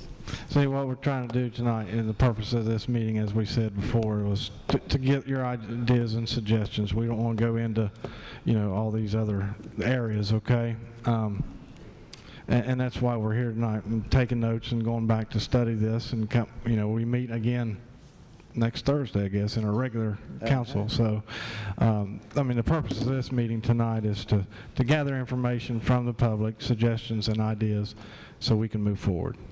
Okay, one more question. Sure. I know I only have 3 minutes, but down in Phase 4 and Phase 5 on the north end of town, that I had heard had already been completed, but we know it's not. Does that include the people in Green Valley who pay for storm sewer fees? And we don't even have a storm sewer. The water lays in the streets down there and they're crumbling. But nobody's going to do anything about that. You want to address Phase 5? Do what? Just the Phase 5 project? Phase 4 and Phase 5 is what we're currently doing, and then some adjustments to Batham Lane. That doesn't hit Green Valley. That it doesn't hit Green Valley. Phases 1 and 2, I think Phases 1 was part of Green Valley. No. There's no storm sewers down there. Oh, no, there's not going to be any storm sewers ever placed in there. But we're going to pay a storm sewer fee. Not through this. Still managed. Still has to be managed by the city. Yes. They still manage it. It's just. So if we get streets fixed down there, the property owners pay to have those fixed, right? If you get streets down there? Streets fixed. Streets fixed. They're paving in. Right. All over. Correct. Citywide. From one end of Ironton to the other. Have you drove through Green Valley lately? Yes, ma'am. Yes, we've sent crews down there to saw up the concretes that are caving in, trying to get those sawed out so that we can come back in and pour concrete. Could you tell me where they're at that you've sawed out? Karen, Mike? Charlotte, Thomas, Karen, and There's 8 places we sold. You sold out on down on Charlotte Street because there was a major water break there. No, we sold out almost 8 places, Cindy. 8 places. We got to jackhammer it out. We got to bring the jackhammer it all out, pour new concrete in. We haven't done that yet, but it's solved. But it's going to be, right? Yeah. Okay. Yeah. Thank you, Cindy. Anybody else? I'm sorry, ma'am. We got Mr. Myers. Joe Myers, 715 South 5th. You know, I've looked at the 4 proposals there. You know, I've made my mind up. I know where 4 of you sit up there. Rich and Bob, where you guys sit on them proposals and why? Well, I'll go first, Bob. I like the idea of combining a couple of these proposals, especially Jim's and Nate's. And to say I'd like to see the city vote on an income tax increase. I mean, if that's a majority of the council wants to put that on the ballot and let the folks vote on that, I'm fine with that as well. But there's a lot of good points that Jim and Nate has in their proposals that I would like to see kind of tweaked and combined together, as someone stated earlier. And, you know, whatever that medium is, I think that they're not too far apart on that. I don't care a bit to work with them on that. But again, it may be the majority of the council to say, let's put it on the ballot and let the citizens vote on the income tax. So, but I do like both of their proposals.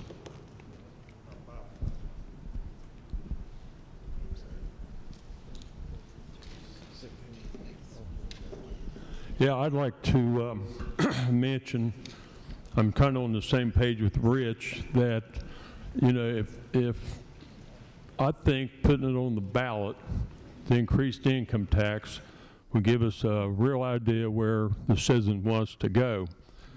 I would like to mention, though, that I've heard a couple people say how doom and gloom it is. I had put together a proposed budget on October 31st. And I'd like to tell you just a little bit about that, because, you know, nobody likes to hear putting a Band-Aid on something to get by.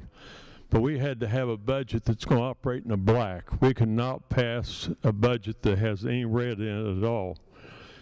So we looked at, myself and several other council members looked at what would it take just to carry us through 2019, keeping the budgets in the black and keep as minimal as we can, and hope there's no catastrophic events like a flood that we'd have to do the floodgates or, you know, any other type of events like that. And we came up and passed a what everyone called was raising the rates. And in raising these rates, I've never had such an outcry from the citizens about raising the rates. And when you look at what we raised them, and Katrina has talked about how many years, 20 years since we've only done so much on all this stuff. We only raised the water rate 65 cents a 1,000 gallon. 65 cents. I mean, think how much that is. Think what you can buy for 65 cents. But it kept our water, our actual water bill in. It kept it in the black for the whole year. We raised the wastewater 29 cents a gallon, or 1,000 gallon, 29 cents. But, I mean, this is based on using 1,000 gallons. There's a lot of people in Ironton that get by on 1,000 gallons. But the total amount for everything, the municipal fee, everything that we raised, if you only use 1,000 gallons of water a month, like I said, I mean, I know there's a bunch of people, we talk about senior citizens, we talk about, you know, the different people out there. It only went up $10.38.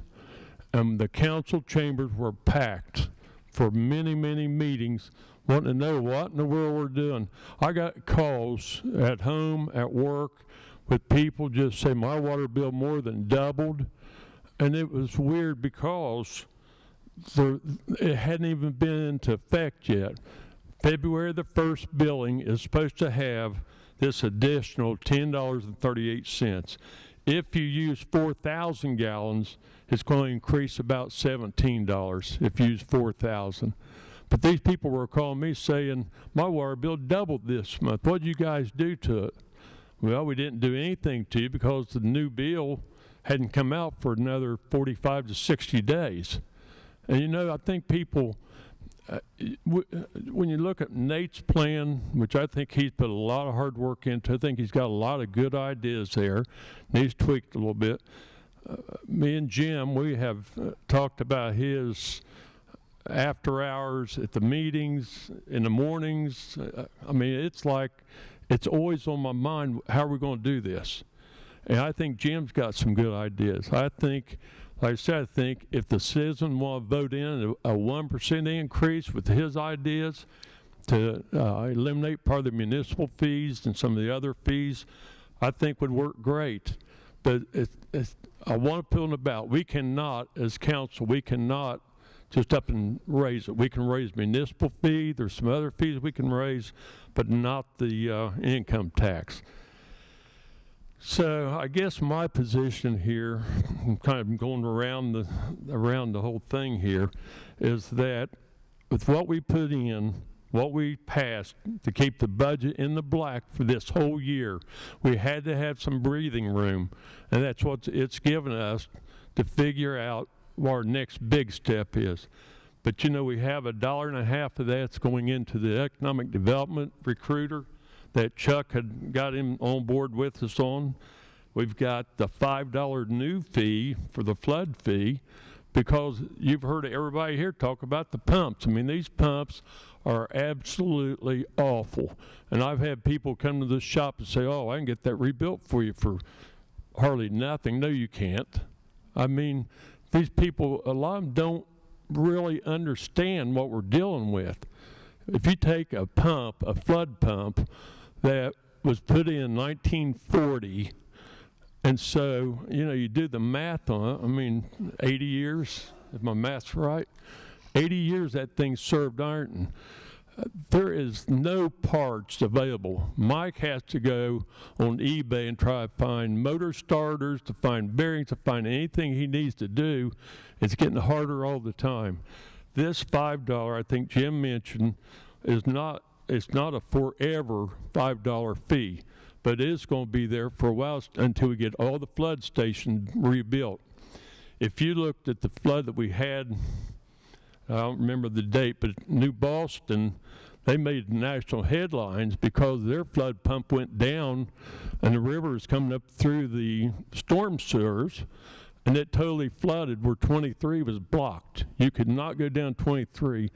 If we would have the same catastrophic event, if we'd have a storm or a flood like that, and we'd lose one or two of the pumps down there, they'd just break down, then we would have North Ironton, I mean, you could have 3 to 4 foot of water in everybody's home, on the streets. It would totally devastate North Ironton.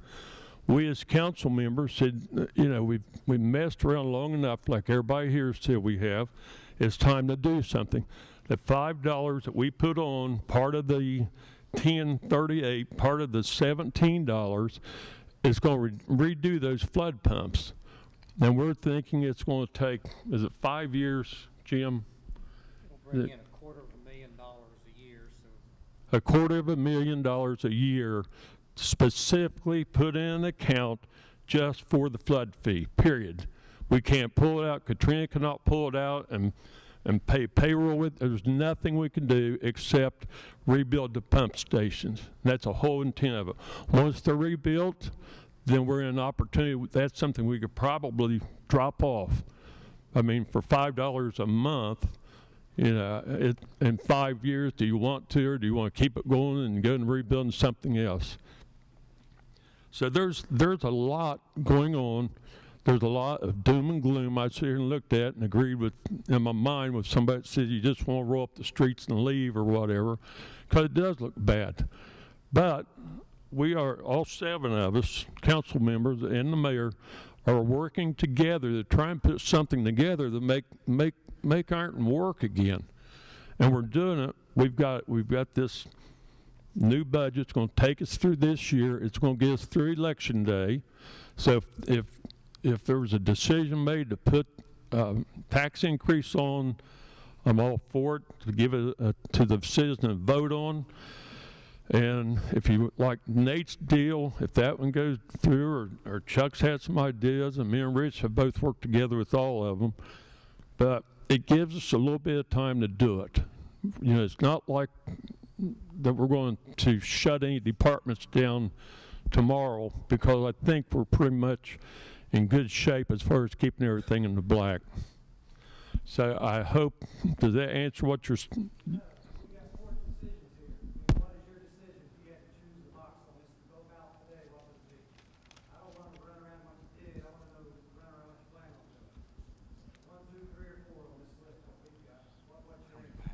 I haven't even seen that list.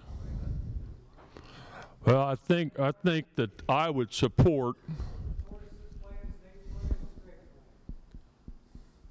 I think they all have good merit to it, and as I said, I would support putting it on the ballot for the to increase the income tax.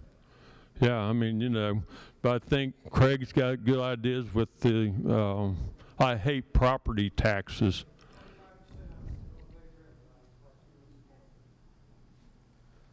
I'm certain I couldn't hear you.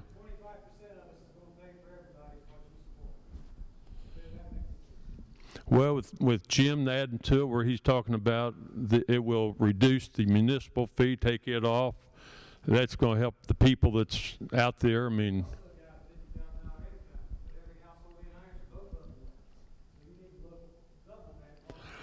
I assure you, we'll be looking at everything in the next few months before anything's done. Yeah.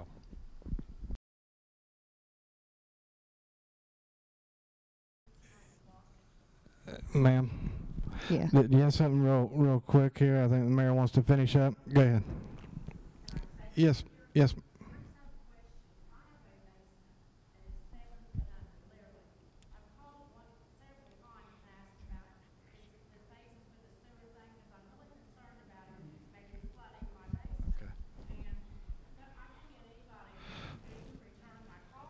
Okay.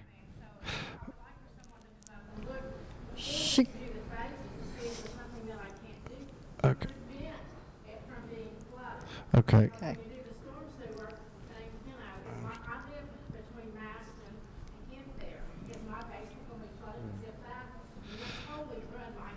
Yeah, if you'll get with the mayor, you get her address, mayor, and she'll have to deal with that issue. Yeah. Okay. Okay. Mayor, if you'll please get with her after and get her address. Anybody else that would like to address council? If not, we'll. Yes.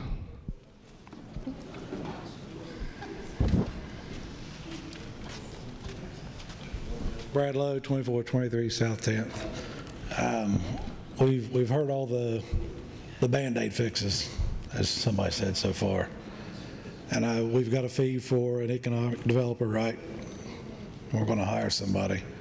How much time do you think you guys have put into coming up with all these fees, or the different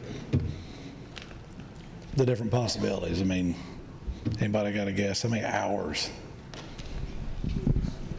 Weeks, months, years? I personally, I've spent several hours trying to develop this and come up with ideas on that. And I know you're saying it's a Band-Aid, and well, like I said, I didn't have in mind to come up with a Band-Aid. That's why I had as part of it to have a CPI to keep up with expenses as it goes. I like it. And also to generate revenue so that we can grow our tax base. Mm-hmm. So while yes, it seems like yes, it is an increase in fees. I tried to introduce components to it where it'll address long-term issues. I'm not trying to be rude, but what I'm trying to get at is all this time that all of you guys, I know you got the best interest of the city in mind, but I know none of you are economic developers either, but there's business people up here, there's, landlords. Do you think I think the people of the city expect you guys to put some effort into economic development. You've put all this time into adding up all these taxes and fees and all that. I mean, one phone call a week from each of you for somebody to try to get business. Right. I would like to say one of the things that we've done recently, Craig and I have both participated in an economic development committee. We meet here at Ohio University, so we kind of represent council as far as that goes.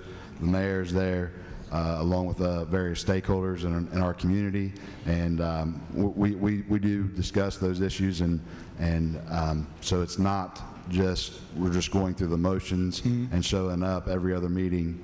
But you do have an economic development committee. That is correct. Yes, sir. Good. I don't think a lot of people know that. I think it's great. Did you ask how much time we spend? Well, and that was just, I was trying to point out that you spent so much time in adding up fees, and just doing what you can. I was just suggesting you put a percentage of that amount of time towards economic development instead of just. One thing I hope everybody understands, and if anybody on council after I say this, or if the mayor disagrees, or if John disagrees, I want to know. But I think one thing that people don't understand is that businesses, now there's exceptions to every rule. I'm not saying 100% of the time, but 99.9% of the time, prospective business will not speak to the mayor or city council. And that's because they fear that they can't keep anything confidential, that somebody in that group will try to leak it out in an effort to put a feather in their own cap for the next time they run. Bill Tremblay, that developed Ironton Hills, taught me that years and years ago. So you're at the mercy. They will speak to the economic development corporations of that community. And in our case, that's LADC.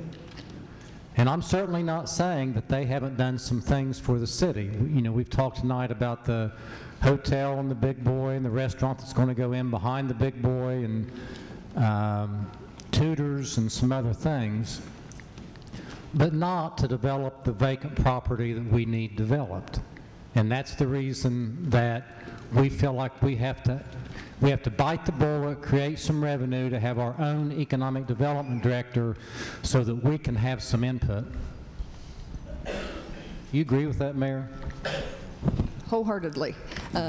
So many times we go into a meeting or something and developers do not want us in there. They want to talk to the economic development people, and he is correct. They are afraid that it will leak out because everybody wants to tout it. Everybody wants to say, oh, look what I'm doing, and they don't like that. We had a situation where we were purchasing some property.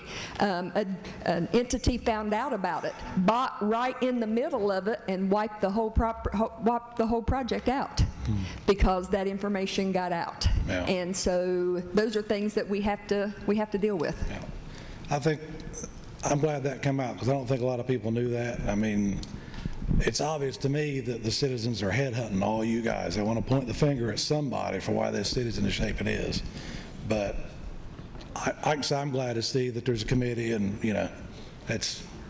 Now, everybody, I hope you still got 2,000 Facebook viewers, too. Thank you, Brad. Thank you. Okay. Would anybody else like to address before the mayor closes us out and we ask for a motion? Okay. It's 10 after 9. Thank you for sticking around. We really appreciate it. We thank you for the feedback that you have given us. If you do have something on your ballot and you want to put it in the box over here, please put it in there. They will look at it. I will look at it and take your opinions into consideration as we develop a plan to move forward. So thank you very much and good night. You second the motion? Yep.